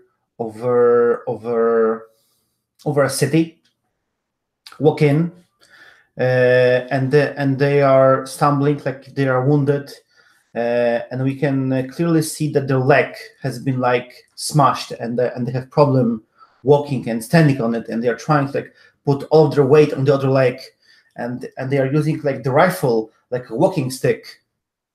And they are saying that they were like falsely accused, that they didn't like lower the shield over the city, and then the city was like bombarded, and there was no one else there. They like forgot to open the doors. They just like walk in into this tomb, and maybe they like highlight. Maybe they like start some like flashlight and like start like looking over what is happening over here.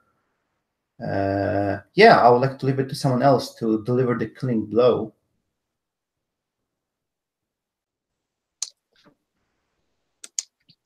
All right. Anybody feel free to grab it. Yeah, I would. want to. Oh, Okay.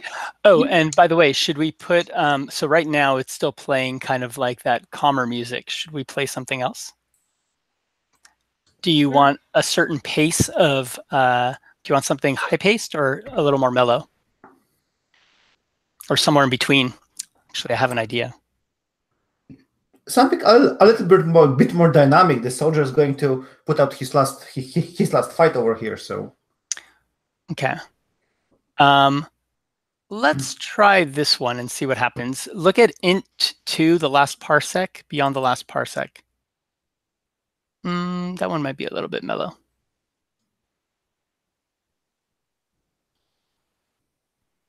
Do you want something a little more high paced, or do you want something kind of weird and chilled out? well, if the horror will take it, I think this one might fit. I'm not sure who will take the killing blow. Okay, well, let's see what happens. Will fit.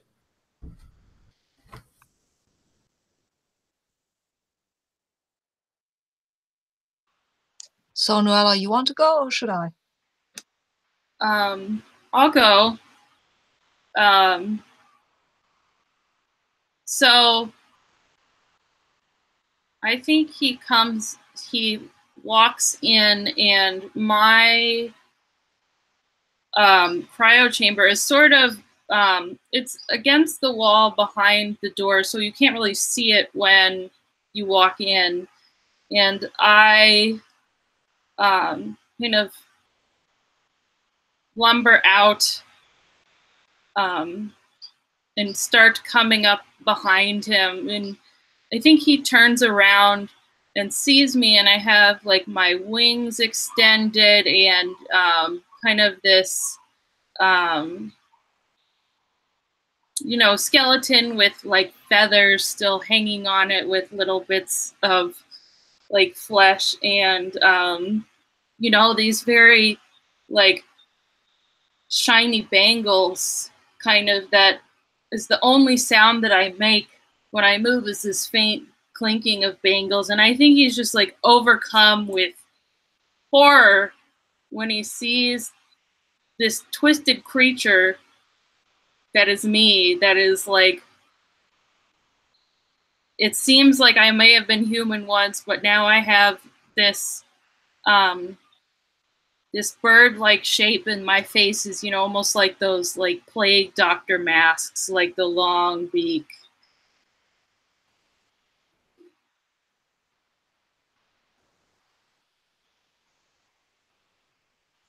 Nice.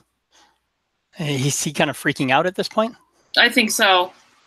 So we see him like kind of backing up, flashlight in hand, shining in the darkness at you.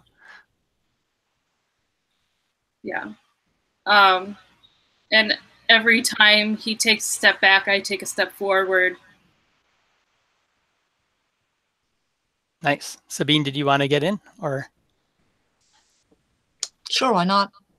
So I think at some point his composure will break, and he will turn around and start to try and run away. His leg is damaged, so he limp away, and in the uncertain light he will see the armor shield, who still in this instant standing next to the wall. He might even seem like he is a human soldier, like well, yeah, like he is some, he wears on his shield, on his armor, he has this arrow, and maybe the soldier even recognizes it, and he runs towards it and maybe hopes to find someone, some other human, and he cries out, there's a monster, there's a monster.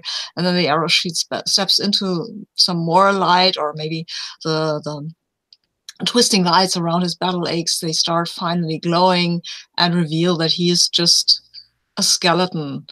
And but the soldier, it triggers something inside of him, and he stands kind of to attention, almost like a soldier, because that's what he used to be.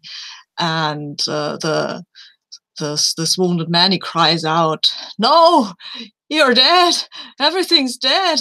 And he stumbles away from the arrow shield, and the arrow shield looks behind him, looks after him, and he says, I'm the captain, and that is the answer to my question. What I was known as the captain, actually.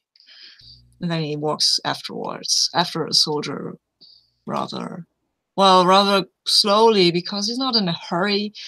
He has to kill that man, but he doesn't really want to. It's kind of like he takes his time.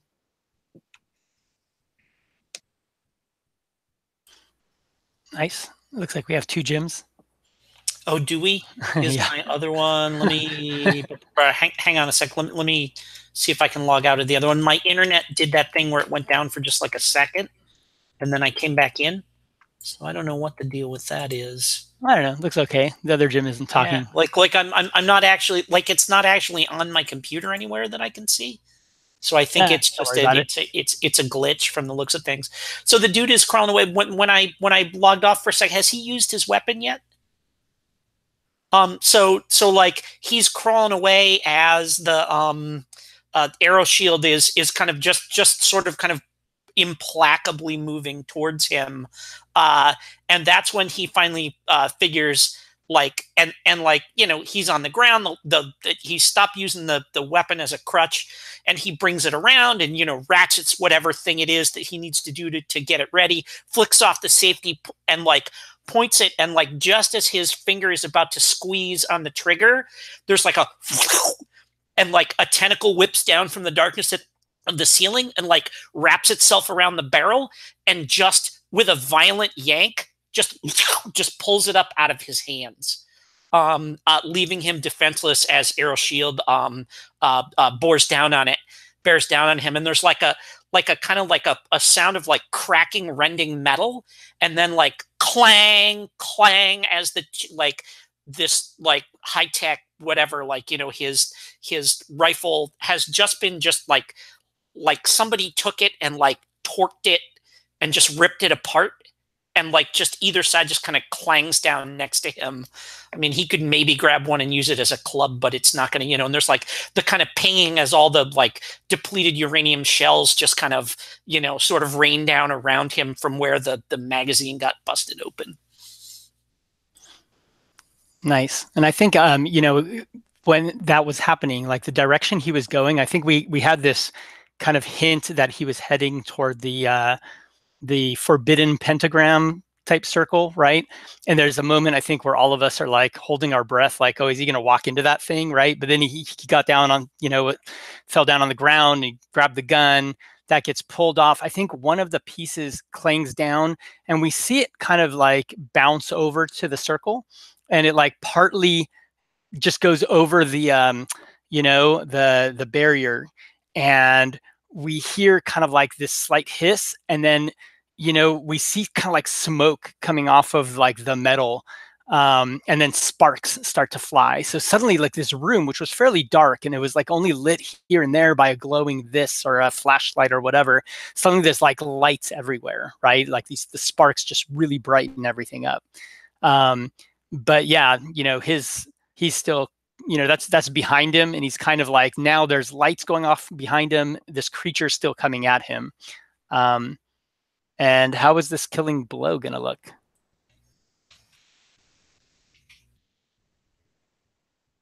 And who's delivering it? Is it the horror? Is it something else? Do you want to grab it back, Pavel? Yeah. So we already see that this man is like terrified, and he lost his weapon, and he's really like repeating that I shouldn't be here. It was my fault that the town got bumped. It was me, but I think like, and he's like crawling away, and we just see from like around the corner the like magnetic hammer just like swings, and we hear like bone being crushed, and maybe we just see like the body, they just fall like limp on the floor, and maybe like a spray of the blood on the wall, and then we like see the outsider step from behind the wall, and we see like that his armor actually like has some power in it, and there's like a name tag over here, and it's read like Hamesh. It's like, I think it's Hungarian, so this S with something, so I'm going to read it as Hamesh. But I think it just deleted the power, and we see it like blink and like goes dark again. So my question was, what was your name? Awesome. Were there some more options? Because on the card, so I'm not sure if we are supposed to do something more. Yeah, let's take a look. So you talked about delivering the killing blow. Of course, you know, anybody can answer questions if they wish. So everybody can individually look on their sheet if there's something that causes your character to remember something. And then it says choose once on either the glory fades or God's laugh table. So I'm going to jump over to that for you and have it on the sheet. It might be a little bit small. Here. Okay, there. I'm looking. It's on the left side of the left column there, either of those two. So I'm choosing from God's Laugh or Time Devours, or from which one? No, God's Laugh, or just above that is Glory Fades. So the left column, either top or bottom. Does anybody else have something? Yeah, when are we answering our questions? We can answer them first. Let's do that. I don't know if the order actually matters. Like, it could be that some of these questions might get answered by some of these. So I don't know. If somebody's got one, go ahead and bring it up. And Pavel, if you're already ready, you let us know. I just need time to read through, so jump in with your questions. Yeah, go for it. One. So I think this invader reminds me of the people who used to like abuse me in terms of like they would when they would see me on the street, they would like sneer or like call me bad names, and or even like throw things at me or beat me up because I was a monster. Even like, I have a feeling that I was created for a purpose, but I don't remember what it is. And there was one time when there were people who were beating me up, and they were pulling my feathers out and calling me nasty names. And I think the crawler saved me. So that is, who here among the skeletons once treated you with kindness? So I think the crawler, who, has also been called nasty names by the humanoids, took pity on me and saved me. Where do we see this scene? Is this in like a civilized area, or is it in... Yes, this would be like in like a city. Okay. Yeah, no, I think that's great. And what, when you were being made fun of, were you just another citizen of this city, or were you in a certain kind of like position or job or anything? I was like, I think I was created for a specific purpose to do something, but I don't remember yet what that was. Okay. Like, I wasn't a normal person. Like, somebody created me to do something. Right. And I think we see me, kind of like, I think I go in, like the people who are kind of abusing you on the street there, we get this impression like it's future city riffraff, right? Like, just like a couple of punks, in some like street gang or something, right? Like they look a little less, prim and proper than the other people walking around the city in that scene, right? And, I think we see this thing thrown amongst the midst of them, and it kind of explodes, and it's almost like this weird like shock charge or something, right? And they go running, and that's when I walk up and I pick that up and stick it back in my bag. And I think I reach my hand out to you, and again, like, I don't look like any of these people either, right? And I say, come with me. And maybe like that's where that scene ends, right?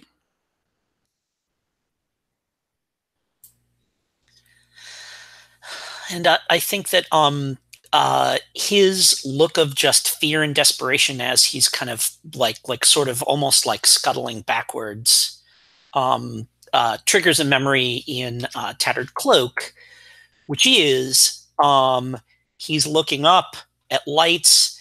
There's a figure standing there. I'm clearly lying down, and the same voice that we heard saying to Arrow Shield, once you do this, you won't. If you do this, you won't be able to go back, is saying to me, the odds of your surviving are extremely small. Do you still want to go through with this?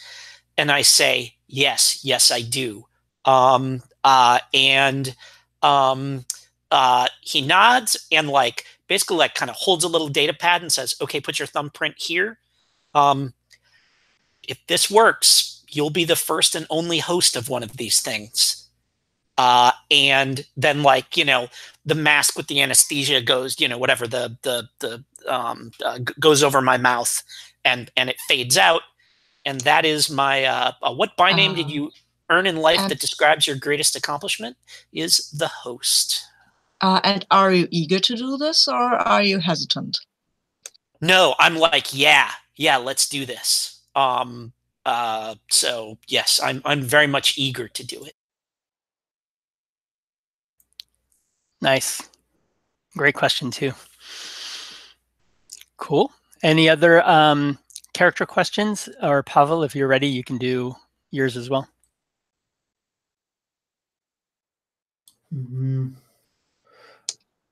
Yeah. It's not. Oh, sorry. Yeah, go for it. If you want to answer one more question before I close the scene, sure, go for it. No, I don't want to answer a question. I just want to describe something I do before I go back into my cryo tank. Sure. Because I just want to nod to the outsider, the current nod, the kind of professional nod that you see soldiers give each other in movies, and it's kind of like, well done, corporal. And then he steps back into his tank. Nice. And I think we see outsider like salute to the captain. Hmm.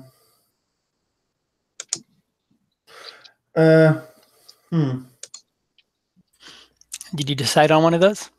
Yeah, let's go quickly.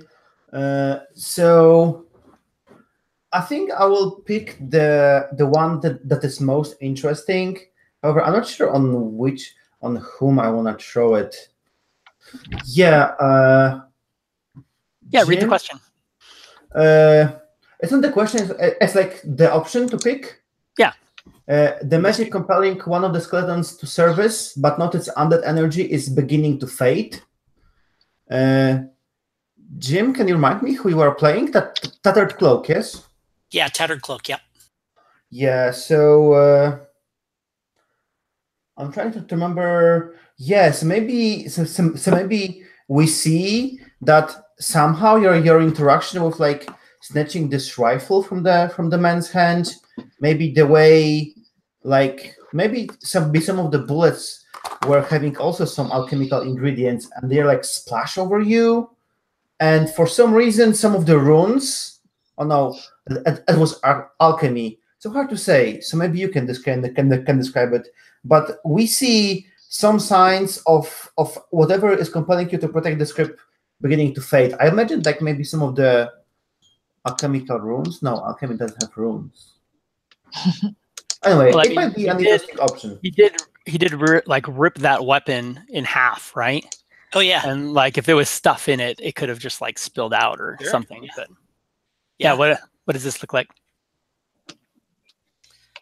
Oh, I think what happens is like kind of like the soldier has been dealt with, and like everybody like as soon as he's dealt with, everybody kind of like you know, whatever, stiffens up and immediately starts to work their way back to their tanks, and they stand in it, and the door's shut, and it goes back up and stuff like this. Mm-hmm. And the cloak kind of starts to you know, carry me back towards that spot where I normally am. And like all your tanks are kind of filling up, and like your eyes are like whatever dimming, and like that thing in Arrow Shield's chest kind of like, you know, powers down, and like the cloak is kind of starting to fold up under me, but like one kind of, like I said, desiccated hand kind of reaches out and just grips around the tentacle as it's folding up. And like another one reaches out around the tentacle and like is clearly kind of struggling with it a little bit as it's enclosing me back up. But I'm not strong enough to stop it, and it seals me back up. Nice. Love it. Perfecto. Yeah. Cool. All right. So next we will go back into our time passes. So a month is already taken. If you want, you can roll a die and choose one of the others, or you can just choose one of these.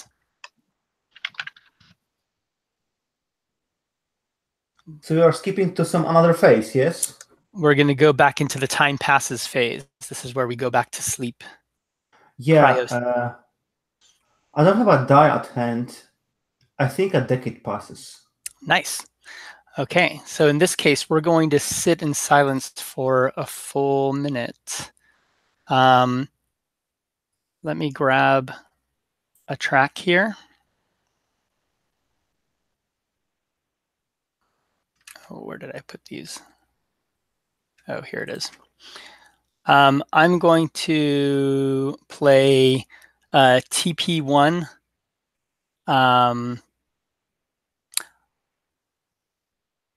I'll play, actually, let's play, I'm going to play the one that says Plate Mail Games Haunted Spaceship.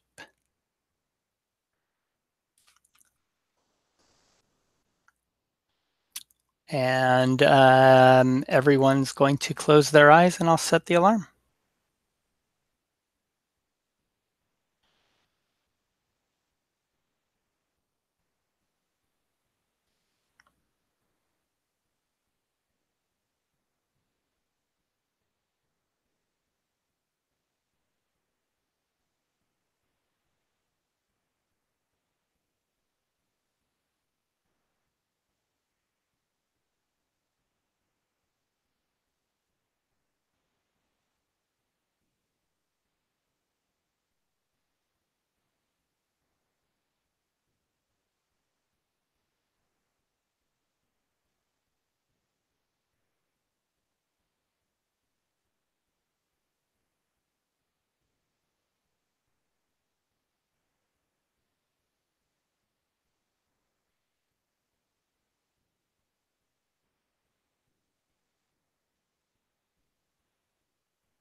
And we awaken.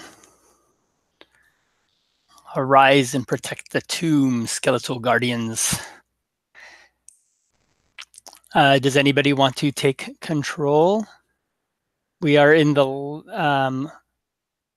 oh, it says actually here, in our age 1, once 2 of these intruders have been checked off, move on to the time of dust. Yeah. So we're going to move to the next age, age 2. Let me zoom in a little bit. There we go. I'd like to grab one. Go for it. Cool. So I want, oh, I like this. I want this one. Yeah. So a year has passed. We don't know it, but it's not that long. It's not been that long. The light has faded from the mosaic. It's still, it's flickering lights again. And something comes through the entrance, rumbling around, we hear scratching noises. And we hear slight squeaks, maybe. And then suddenly into the cave, into the asteroid, tumbles a little thing. It looks kind of unfinished, actually, like it's almost like it's a mixture of artificial and flesh, sort of like a thing with wings, maybe, but then there is all kinds of lights blinking, and maybe there's some nanotech going on. And after this little thing has tumbled in, there is another, and then suddenly there comes the mother, and the mother is big. It looks like some sort of a dinosaur, like one of those dinosaurs with wings. It's really big, and it's obviously the mother. It's a cyborg dinosaur, so it has some blinking lights in their eyes, and the wings are studded with metal. But it looks after its pups, children, whelps, and there are 5 of them. They look, well, they don't look very dangerous. They're not that big.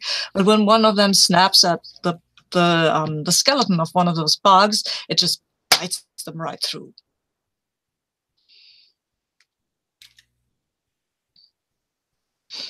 yeah. So Nice.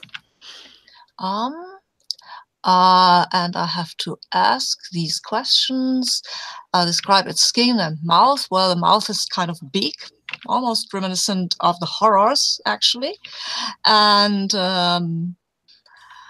what in the tomb lured it here? Well, it's probably it's not clear, but they're all gravitating towards the mysterious console. Maybe there is some sound that only they can hear that lured them there. And how does the big one protect its young? I think that we will see when we play. And everyone may answer a question if they wish. The killer of the pups may answer too. So there we go. Who kills what? Okay.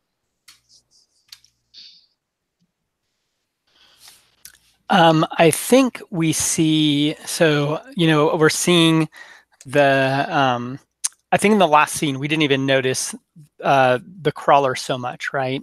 But here, the first thing we see is the green, alchemical goop kind of drain from the crawler's cryo chamber. The doors open and it comes out and immediately turns, toward the movement, right? And at this point, the mother's come in, and I think she's gathered one or two of the little pups, and we can see her kind of like keep looking over at the console, right? And maybe there's like a little light on the console that occasionally is like, blipping or something, right? And one of the pups, though, another one, has kind of like is off to the side and is just heading over in the dark, like off on its own, just kind of like crawling around a little bit, the wings moving a little bit. And, obviously the mother looks like she hasn't seen it. And I think we see the crawler reach down with its one hand and actually, scoops it up and picks it up. And it's, and the hand is not a human hand, right? It's got like equidistant fingers that go around in a circle, right? So it's sitting there and it's almost like a platter where this little creature it looks like a nest, right? It looks like a little bird in a nest. And the crawler's holding it and looking down at it.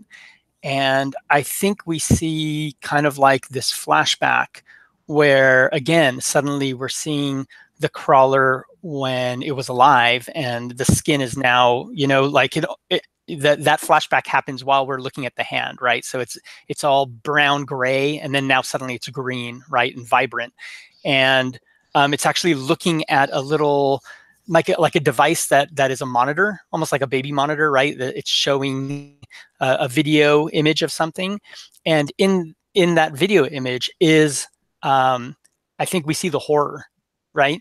And we just had seen that flashback a minute ago, of the crawler kind of like saving the horror or whatever in that scene, and now we're seeing the horrors in this chamber, almost like maybe it's recovering or it's under observation or something like that. And we can see little like status symbols, like almost like heartbeats or whatever on this device.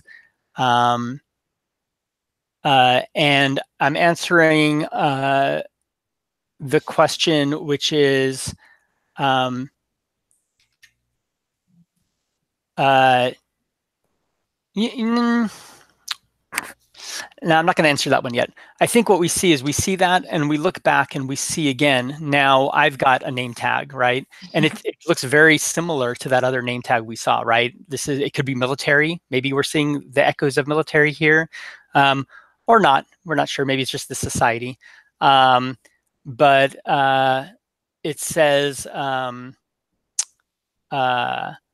there's a lot of like K's and R's in it, right? It's like it's in a human tongue, but it's like kirk or something like that, right?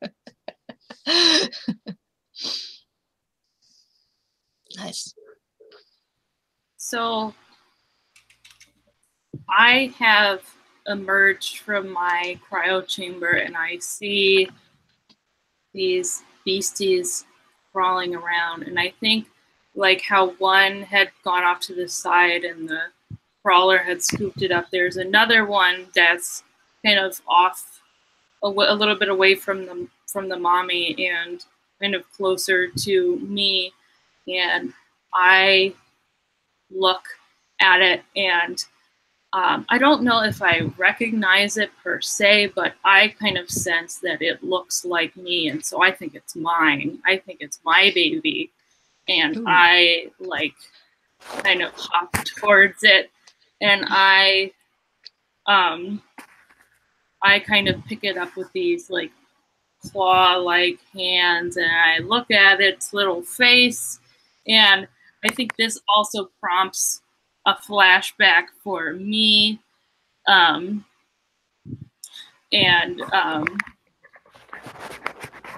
kind of have these flashbacks of being in kind of like this place that's like an alchemic laboratory, right? And I'm kind of like, it's like this little place, essentially the place where I was deformed, where I was changed into what I am now. And I think I have these memories of being there and memories of seeing these creatures also being born there, with at least I, you know, whether or not like it's actually true, at least I believe that these creatures were created in the same place by the same person, and also have this like other kind of irrational belief that this is my little baby. But I think also I kind of, you know, I'm monster-like, and I'm like kind of holding this baby, and I think I accidentally crush it. And so that question was, what connection do you have to those you've just killed or driven away? What memory did they evoke? I'm curious, after you crush it, are you still holding onto it as if it's dear to you? Yes. Okay. I know, I mean, I kind of realize it's dead, but it's kind of like that denial, and also kind of now it's sort of like this, like, almost like a little stuffed animal, like a little stuffed animal. Oh. Oh.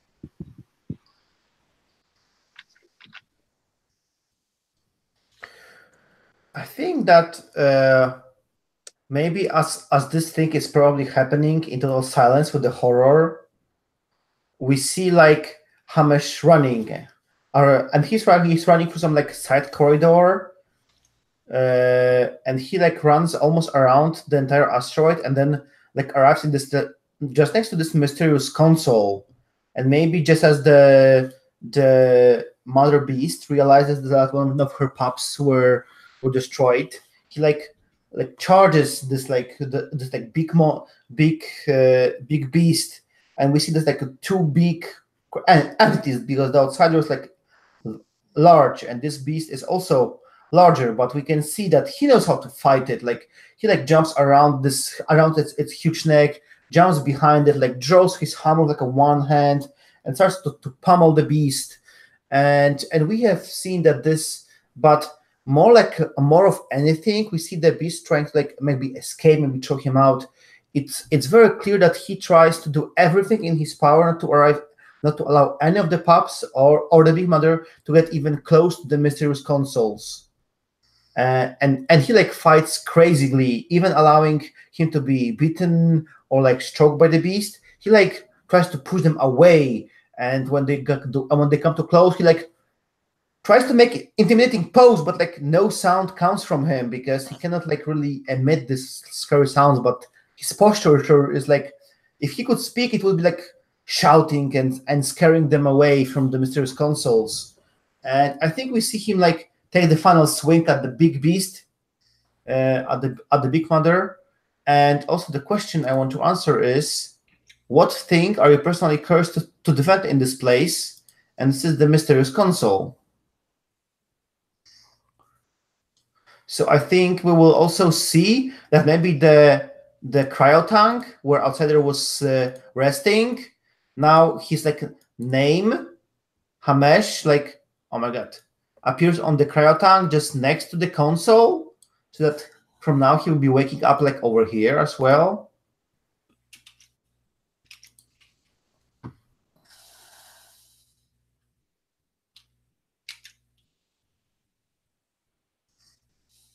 So anyone want to add to this, or Yeah, did you? I mean, did you do in the beast there? Just the beastie mother, not the pups. Okay. So yeah, and I think like you know, like that last blow just that just, you know, cracks the head of the, you know, smashes its head flat. Um you know, one of the pups kind of retreats into the corner. And and there's that thing where it's like cowering in the corner. And then it kind of like cocks its head and it's like sniffing at the air, and like it looks up just as that tentacle, you know, kind of comes down from the ceiling and like, you know, like wraps itself around, and it goes, you know, and it's whisked up into the ceiling, and kind of in the darkness there's like that kind of, you know, it's like squelching biological noise, and like just kind of wet bloody bones just sort of like kind of clatter down from the ceiling to land on the floor. And that's, I think that's probably the last of the pups. No, it's not. It's not? Oh, okay. It's not. No, but I have some thoughts. Yeah. Because I think Go ahead. Yeah, the crawler is still holding one of these, and the captain is standing around, and he's just watching the scene. He's looking at Hamesh if he needs any support, but doesn't look like it. And I think he looks. He sees that the crawler is just looking at this pub and not doing anything to it. So he will, yeah, I think he will kind of remember something, a place, really. It's not a big place, it's a small place, comfortable little houses, not very fancy, nothing big, nothing great. But you can see him before he got the implant of the power source in his chest, and he's standing inside this village, and it's almost like it's a party, and he's holding something in his hand. It's like, well, it's like a baby. No, it's not. No, it's a baby. He's holding a baby in his hands, and he looks so happy. And then you can just see the love in his eyes when he views this city, this place, and everybody who seems happy, and he knows the place's name is Tizan, and that's who he loved.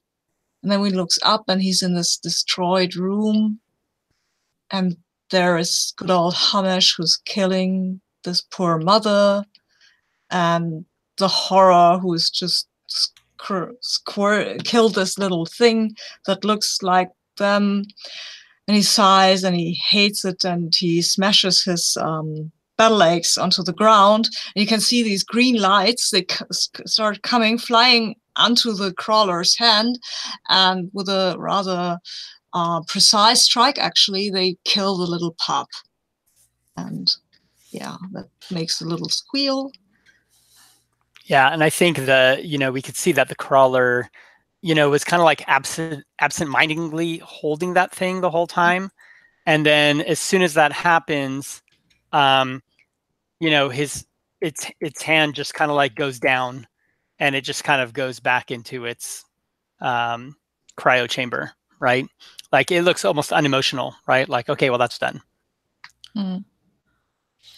And I think I have a memory that's triggered by seeing Aeroshield like slamming their axe down and kind of like being reluctant to get in there to fight.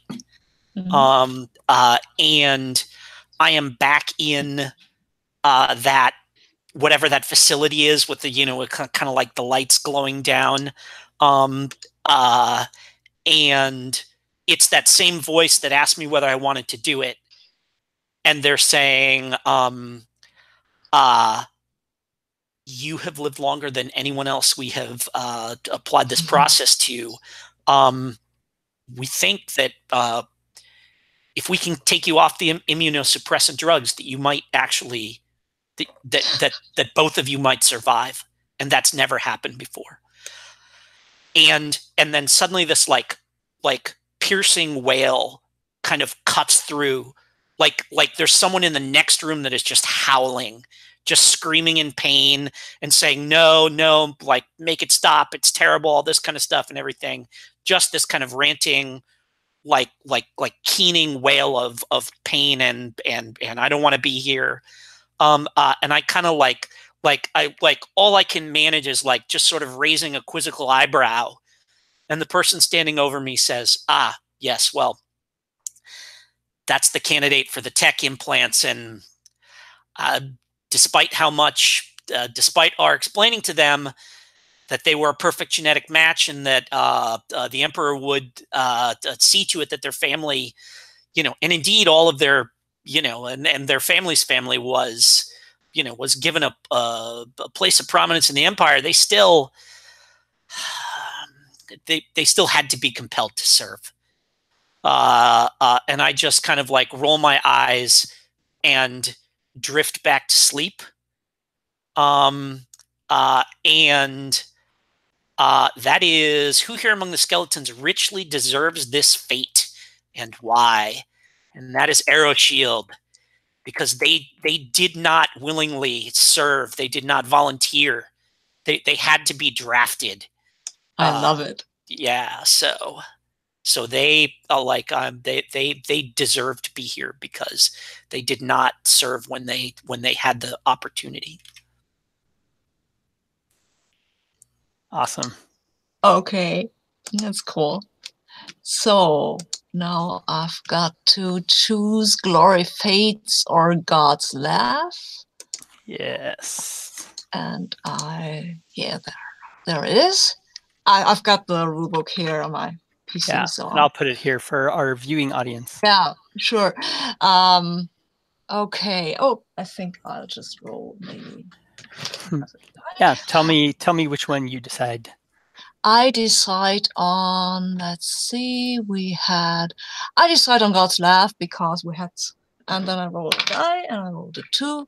So it's, a skeleton's appearance is altered in some way. Perhaps they are marked by fire and magic.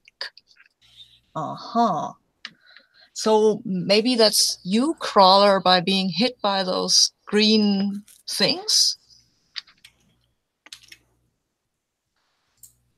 Oh, interesting. So this, yeah, okay. How do you think it changes my appearance?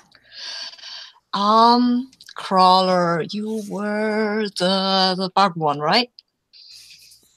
So maybe there is some residue from the energy that created some kind of scars along your bones or your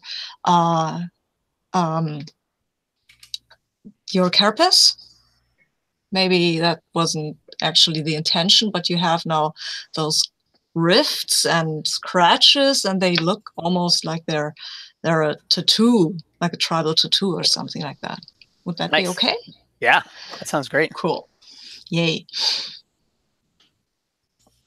Maybe it almost looks like an arrow, Oh, I love it. Cool. So. And I think specifically there's like, we see kind of an echo of arrows, right? So it's uncertain whether, the arrow looks like it's drawn. Like you said, it kind of like fills these kind of like scar or, like little gaps in the carapace. But we see kind of like this longer one down my abdomen, like the back abdomen area. Pointing, to the back of my body, and then a couple of them like going down the legs, right? And they almost look like arrows, right? But we're like uncertain if that's just the shape of the body or if that's, some other design. I like it. Okay. So, yeah. Now you're muted, or I'm muted. No. Oh, I just muted myself accidentally. Okay. So let's do time passes. Okay. I'm going to grab a track real quick. Mm-hmm. And if you ever have thoughts on the track because you've looked at one or listened to one, feel free. I kind of like, there's one which is TP2, Full Metal Jacket Leonard. Okay. So I think we'll go a century. Yeah, Okay. century sounds fun. I want to do the words crumble thing. All right. So a century. Cool. Okay. Which one was the TP2? It was TP2 Full Metal Jacket OST Leonard. Ah, there it is. See, and these are all the names of the tracks, so you at home, you can listen along if you go by them.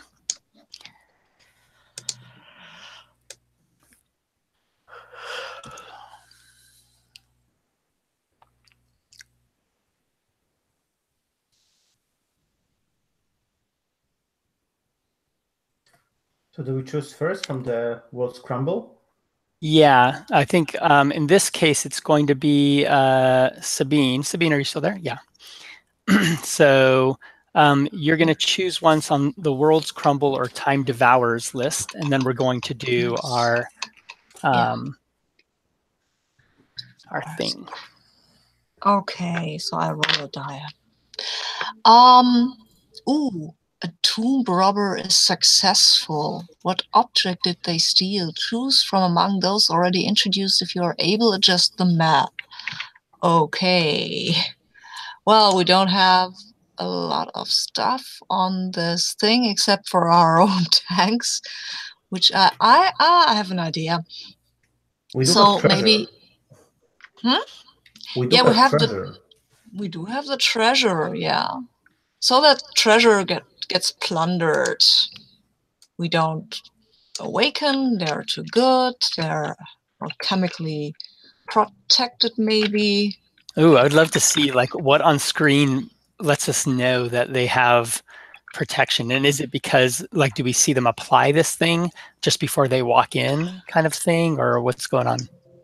So maybe it's actually it's some sort of alchemical mist that is wafting through the tomb. It comes from outside. It looks maybe like just a natural thing, but then we notice that it interferes with the goo in our cryogenic tanks, and it kind of hardens it. So like we're like insects caught in amber while this mist wafts around, and then these people come in. They're wearing gas masks. They're humanoid maybe.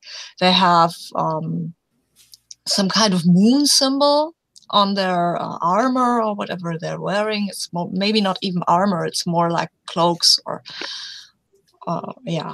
And they go. They have a thing that beeps, and then they go to the tube rather quickly and get out some kind of samples out of that, and then they go out through this mist, and well, then the goo slowly becomes translucent again, and we fall asleep. I have a weird question to add to this. So last time I chose that our tattered cloak, somehow the magic that compels him to protect fades. So do we see tattered cloak that's following those men and not doing anything to stop them? What do you think, Jim? Oh, I think what happens is that well, you know what? It's actually Sabine's narration here. So Sabine, what do they do to deal with me and the fact that I'm like I'm not in a tank, but it's the cloak that cocoons me when I'm not awake? Well, I think they're a bit panicked because you're a scary skeleton guy with a cloak. So I think they will get up their arms, but they won't shoot. They will just threaten you and see if you attack them, and they're waiting for you to attack them.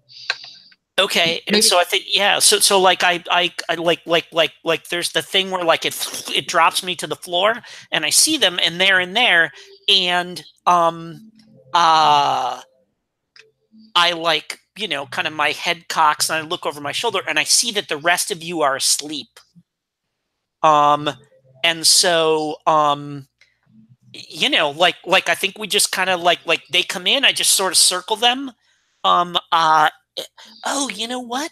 They come in and I'm like hanging there and none of you guys are doing anything. And like one of them starts to take a step towards that sarcophagus and like, the tentacles like all thrash out. But then as soon as he steps away from it, then I'm like, cool. And if they're only here to steal the treasure, don't care. I am here to protect the sarcophagus in the center. And so I let them, and so kind of like I am like kind of hovering, scuttling around that sarcophagus, and as long as they don't get close to me, they come in, do their thing, and they're out. And then once they're gone and the door closes, kind of like I think there's a second where like I kind of like walk around the room and take a second just to kind of like there's like a little tink as I press my nose up against the glass and just sort of look at each of you in turn before I go back and crawl back up and am cocooned back up. Yes, that's very nice. Yeah, that's fantastic. And I love the idea that maybe, like these invaders that we don't know much about, like we can see they're clever and they're figuring this out, right? Like they take that step and then they take a step back, and then one of them kind of goes again and sees you move, and the leader's like, no, go around the outside. And, like there's that whole scene where it kind of plays out and they're in and out. Stick to the mission. Yeah. It's awesome. Cool. So now we have some time passing, and this is going to be what, a century, you said? Is that right? Yeah, century. I think it's 2 minutes then. Yes. Okay. So let's do it.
Ooh, century's a long time. Yeah.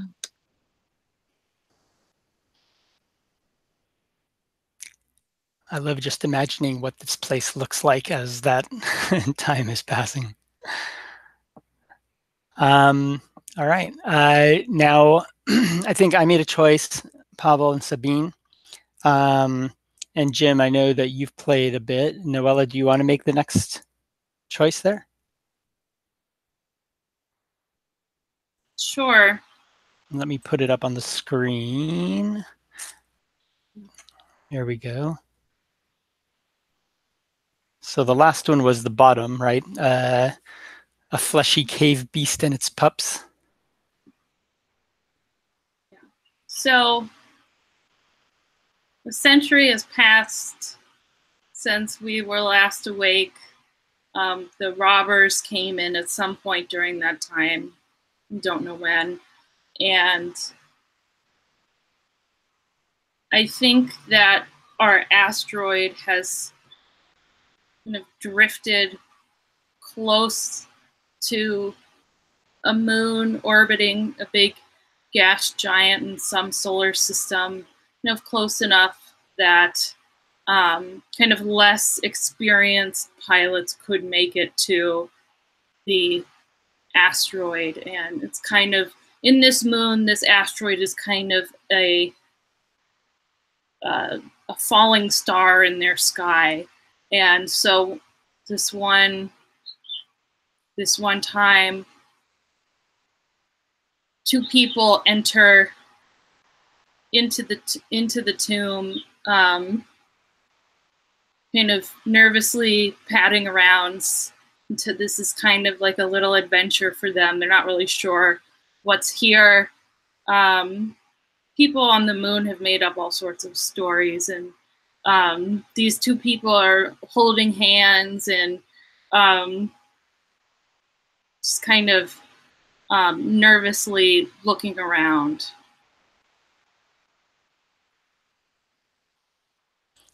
Nice.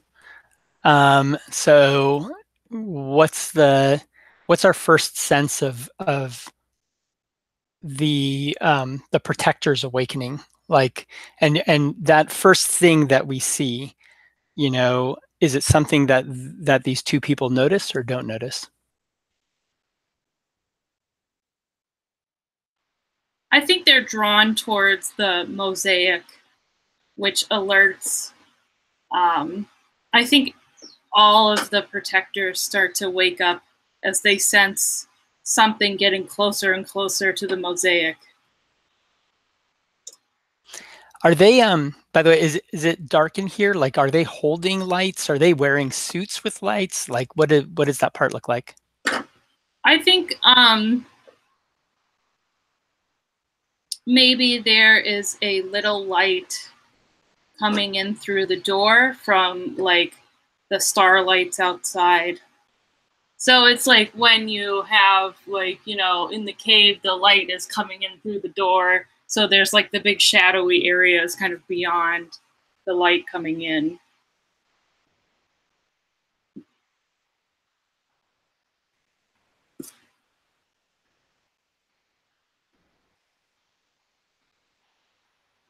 Okay, I'm gonna play a track, by the way. Here, I'll put the name in the chat, but it's the one that's called Mystic Hut, Int 1.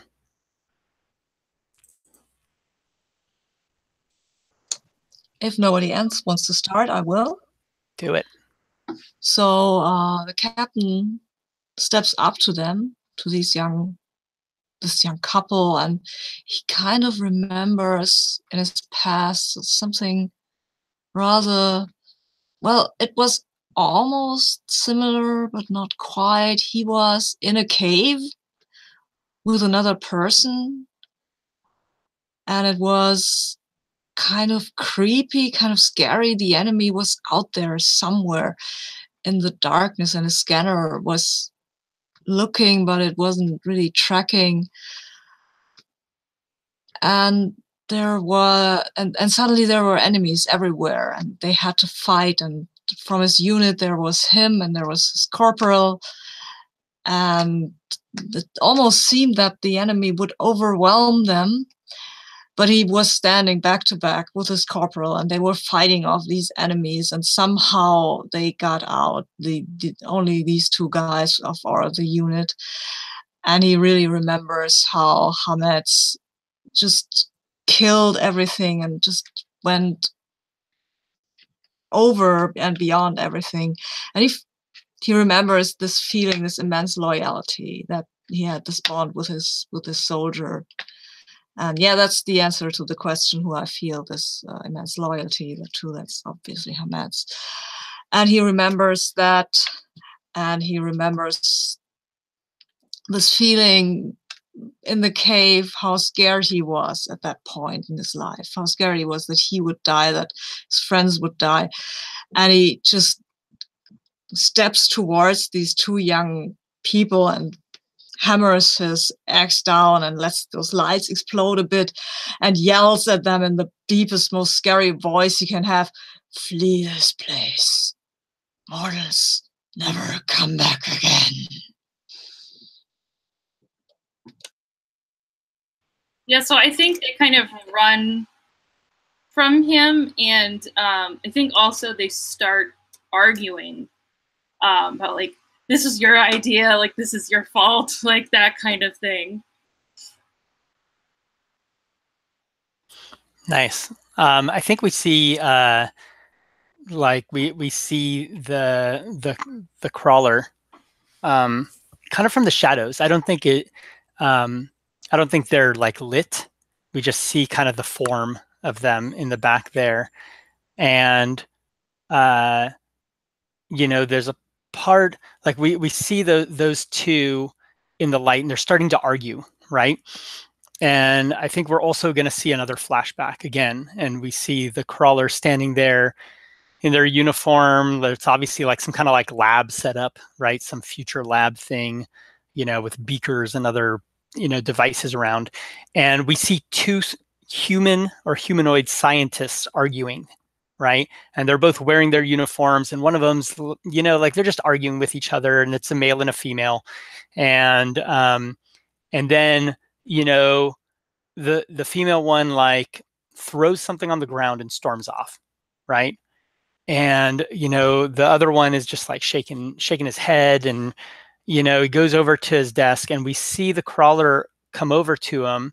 And this is the first time we hear the crawler's voice, but the voice is not coming from the crawler. Like the crawler looks like an insect, right? So it's not coming from like it's coming from some device that's translating for it, right? Or like creating like a human voice for it.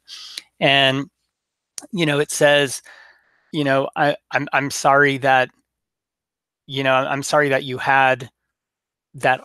And it kind of struggles with the word, and then it says that argument. And you know, the guy turns, and he actually, like, we see him put his hand on the crawler's hand, which is on the table, right? Almost like, you know, like it's very touching, right? Like so far we haven't really seen any kind of like interaction that's that close with other humans. And so he puts his hand on the crawler's hand, and he says, you know, honestly, sometimes I just wish you and I could be together. You know, you understand me, right? And we hear like a weird static sound come out of like the interpreter like machine thing, but no words, right? And I think this is answering it's answering the question of whom did you once love? And yeah, and then it fades back, and we see the two of them arguing, right? And there's all of a sudden, like those arrows that we saw before, like we just see them kind of like light up, right? And it gives off this green kind of glow from that corner of the room.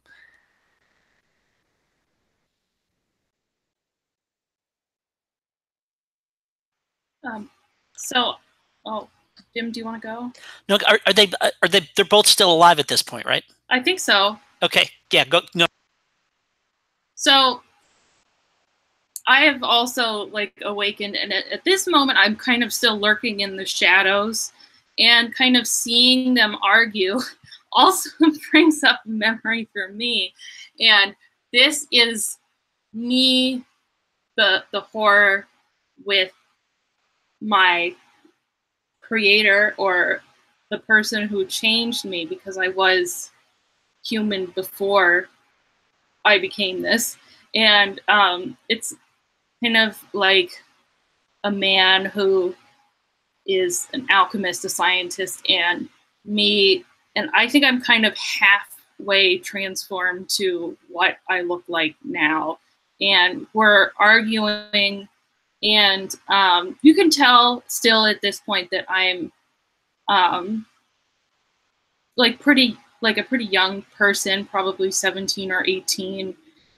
And I think I am very like unhappy with what's happening, because I didn't like, I knew that I would get the wings and a little bit of stuff, but I'm clearly transforming more than I thought I would. And so we're arguing with him.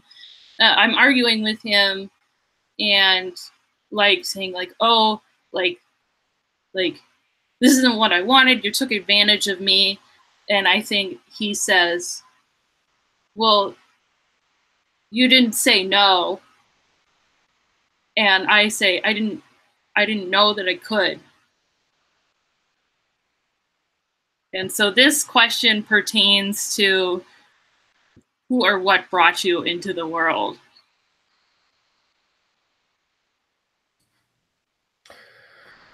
So I think as they are intimidated by the captain, they make their way together, holding hands, to the mysterious console, and we see like Hamash trying to like leave his tank, but he's stuck inside, so that he cannot like stop them from messing with the console. And maybe we see like a flashback to Hamash still alive, just arriving there and just like smashing the tank console with his like hammer. And since this is the first time he's awakening, he just didn't remember that he broke the tank in the first place. And we see like the couple like mess something with the console, like move some pieces, some flights, some light starts to blink, the other fades away, and he's so angry that they're messing with stuff that he was here to protect, that he like breaks the tank forcibly open and scares them away. But then we see him standing over the console and just looking on what did they move. And we also get another flashback of him standing there in front of the console while he was still alive, trying to figure out how to leave this cursed place. And maybe in his flashback, we also see the captain or someone else over there while they were still alive. So this was the answer to the question, how did you come to be among those strangers in life and then in death? So that we came here for a mission, and some of us failed to like leave this place, and we are stuck here now.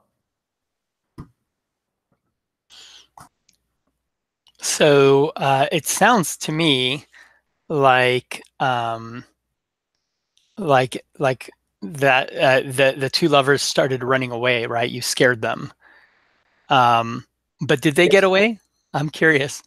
And Jim, did you have anything to do with that? I think what happens is it's that thing where he gets like just to the, like he gets to the door and like crosses the threshold, and they're running together and they're holding hands, and like they think they're gonna make it, but then like from out of the darkness, a tentacle just whips around her neck and just like just pulls her back. And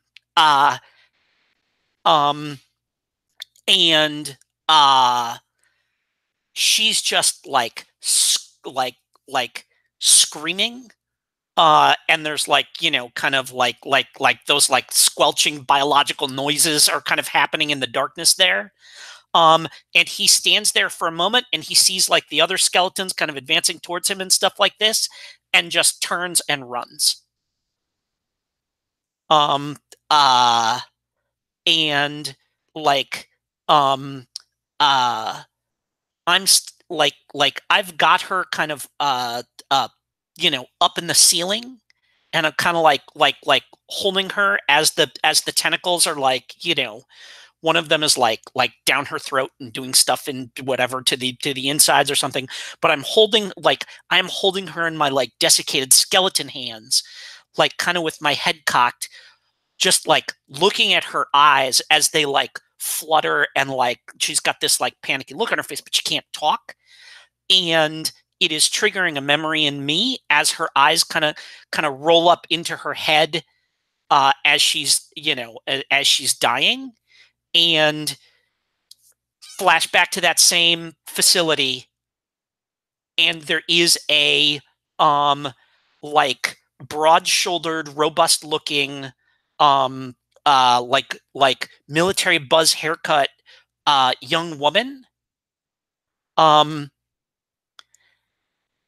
lying in a like a tank that looks kind of like the ones we're in, but like it like covers, like her face is exposed and there's all kinds of like tubes and stuff going into her and everything, but she's got that same power unit in her chest, and the arrow shield armor looks like shiny and new, like on her arms and legs and stuff like this, but like that like kind of yellow glow that comes out of that power thing is all like shot up through her veins, through her neck and stuff like this and everything, and her eyes are kind of glowing, and there's like steam coming off of her face, and it looks like she's got like burns and stuff on her face, and like I have a hand pressed up against the tank,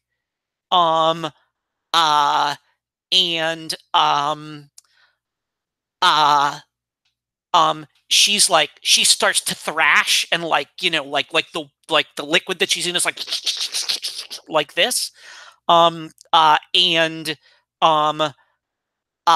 there's like, you know, people start yelling, you know, we need a crash cart, you need to get out of here, there's nothing you can do, we'll take care of her, she's either gonna make it or she won't. And like I am like dragged away, like, you know, like a couple of big like security guards are like hauling me away as I'm like trying to you know, see what's see what's happening, and you know, the door shuts in front of me. And the answer of who did I once love? The answer is Arrow Shield, but it was the first Arrow Shield, the one that wore the armor before you. Nice.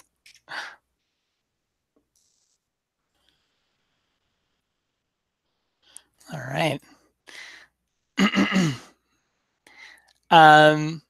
Cool. So I think we are around that time when I know some of us have to go. If I go to the game, just for, again, anyone listening at home, it says, like, we normally play these intruders, and then time passes. And then it says the game ends when a seasoned group of intruders manages to scatter the skeleton's bones, or when you are content to leave your skeletons in a cold, dark place forever. And then take a final moment to sit in silence, and then turn the lights back on and debrief. How do we think this ends for us?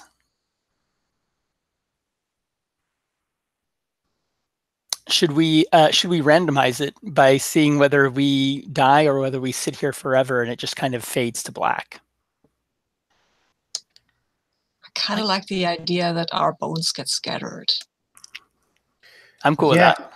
Yeah, I think that since the boy escaped, maybe he just like gets back with like a seasoned mercenary team, like a real military operation. Like they came here for the rescue, not for the treasure. So I love that it's a revenge story. Like, you know, he leaves, and I think they're both young, and I like to see him come back, and he's got like gray hair, and, you know, he's got the same like name tag, right? This is something that people talk about like after the movie, because, you know, he looks the same, but he's kind of like older, right? Or similar. Suddenly it's a Monster of the Week game. That's awesome. Totally. It's great. Yeah. It's the wronged. Yeah. How does him and his team get around our defenses? Like, how does he scatter our bones, if you will? Violence?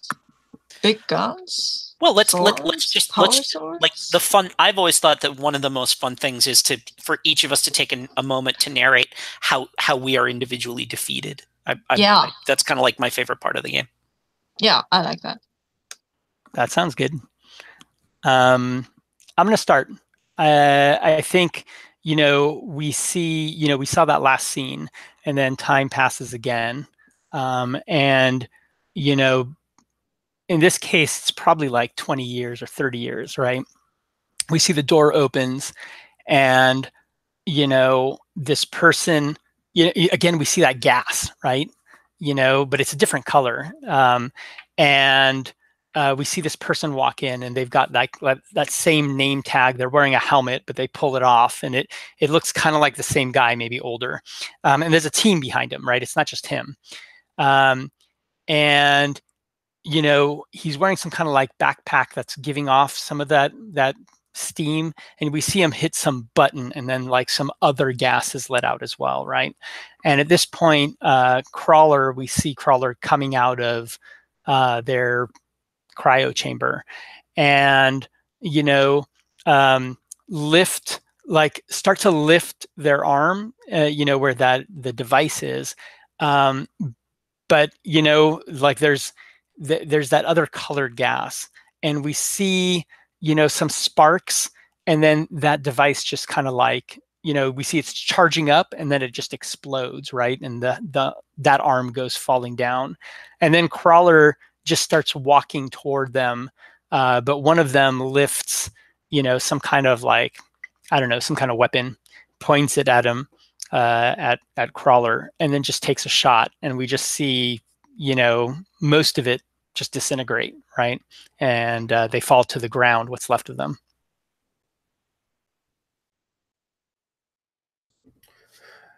I think that for Hamesh, like we have seen him smash the tank, so that after this last excursion, he couldn't get back to the tank because it was now smashed, and the system somehow assigns you only one tank. So for all these years, he was just turned off, lying somewhere, and he decayed immensely over this time. So that when they came back, and we see like attack from this team, just like with like four battle robots just like approaches him, and he like tries to give up a fight, but his hammer is broken, his gun doesn't work, and these robots are like immensely strong, and they just like tear him to pieces, and they have like super advanced blades and guns, and in his like super decayed state, Hamesh is like not a match for 4 battle drones. Ooh, nice. So when the captain sees that, he has been fighting with some other battle droids, but he is slower, mostly because of the gas. And you can see that his power cell is giving up odd sparks all the time, and that he moves erratically. And when he sees the battle droids ripping apart Hamesh, he will just, something within him will just give up, and he will just stride out, ignore all the blows, lose an arm here and lose a leg, just hop on, and then with the sputtering power cell, he will just grab one of the power droids who's holding maybe something of Hamesh in his hand. He will just take it and push it into the mosaic circle, and then there will be an explosion of light that comes from this mosaic, and that's echoed in the power cell, and then there will be a huge explosion. So in that part of the room, there is nothing left of either the captain or Hamesh or the battle droids. Nice. So this guy, the kind of main guy who's come back to get us, because he didn't originally see me when he came all those many years ago. So he comes in and he sees me, and he recognizes me from a photograph he saw once in a textbook of this monster from a long time ago that was created by alchemy. And he sees me and he calls me by my name, like the human name that I once had that I didn't remember, which was Sylph. And I hear that and I remember the dream that had kind of started this all, which was to fly like a bird And so using my wings, which have decayed a little bit more, I lift off and fly kind of out of the asteroid and into space and get kind of killed by space.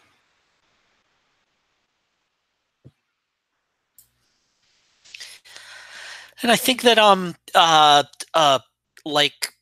Tattered Cloak has kind of scuttled along the ceiling, and one of them is like turning to point their weapon at Arrow Shield as they're kind of just kind of implacably trying to make their way out. And I lash down with a tentacle, and it grabs the gun up and does that same thing where it rips it in half, and boom, either pieces drop down to either side, and then I drop down to the floor behind him, and the cloak unfurls and the tentacles start to lash out. And the guy with the gun drops and kind of spins away, and he yells "Zalalaz," which is somebody's name. And actually, in fact, it's my name. I got to answer a question even as I was dying. And some this slender person who's about Tattered Cloak's height steps forward and punches hits a button, a plate on the front of their spacesuit, and it just kind of retracts to and just it retracts into just a band they're wearing around their neck, and they're completely naked, and their head is shaved, but their facial features and everything match Tattered Cloak's almost exactly. And kind of you look down their torso, their abdomen is completely smooth. There's no navel, indicating that they're a clone. And the cloak kind of lashes out, and all they do is they just kind of smile and hold out a hand like this, and the tentacle wraps around their wrist, but then stops and kind of probes up the arm, and they're smiling as it does, and my skeletal stealth, I'm starting to grab at the tentacles as the cloak is kind of sort of almost pulling me towards this person, and my jaws are clacking, and the clone smiles and says, "Yeah, it's okay. You're home now. You don't have to stay here." And the cloak, those nodules that are on my shoulders detach, and as soon as they're off, I just collapse in a just a heap of old dry bones, and the cloak flows over the clone and kind of latches into their shoulders, and they just kind of close their eyes and shudder as the cloak envelops them. Nice. So I think are we all taken care of? Is there? Yeah. The question is, does something happen now to that main cryo thing? Does it start to, release? Yeah, I think that was maybe triggered by the mosaic's destruction, that it kind of releases whatever is in there. And maybe we don't know what that is. I don't know. I haven't. We just see that. Yeah, but I could see the guys leaving. The revenge is complete. The tentacle cloak is with a new owner, and we see in the dark of space this cryo chamber, and there's the mist of the steam of the liquid nitrogen is blowing off, and in that cryo chamber we see a skeleton. Seriously, stay all the way through the end credits. Yeah, definitely. This is totally the stinger at the end after the horror movie is over. That's so awesome. Yeah. So that's the skeleton. Nice. In the cryo chamber. Who knows who that is? Sweet. You find out in Skeletons Part 2. That's right. Skeletons in Space 2. Awesome. Yeah. Thanks, guys. Yeah. So that's That was a lot of fun. That was super fun. Thanks for setting this up at the last minute. That was really cool. I love it when it was super fun. pickup games come together like this, like this one did. Yeah. Yes. So do I. I think I may have more of those time frames in the coming weeks. First, I'll hit stop broadcast. I'm gonna we'll say goodbye to our internet friends, and then I know some of us have to go, but we'll do that thing. Bye, internet. Bye, We love you. Internet. See ya, internet.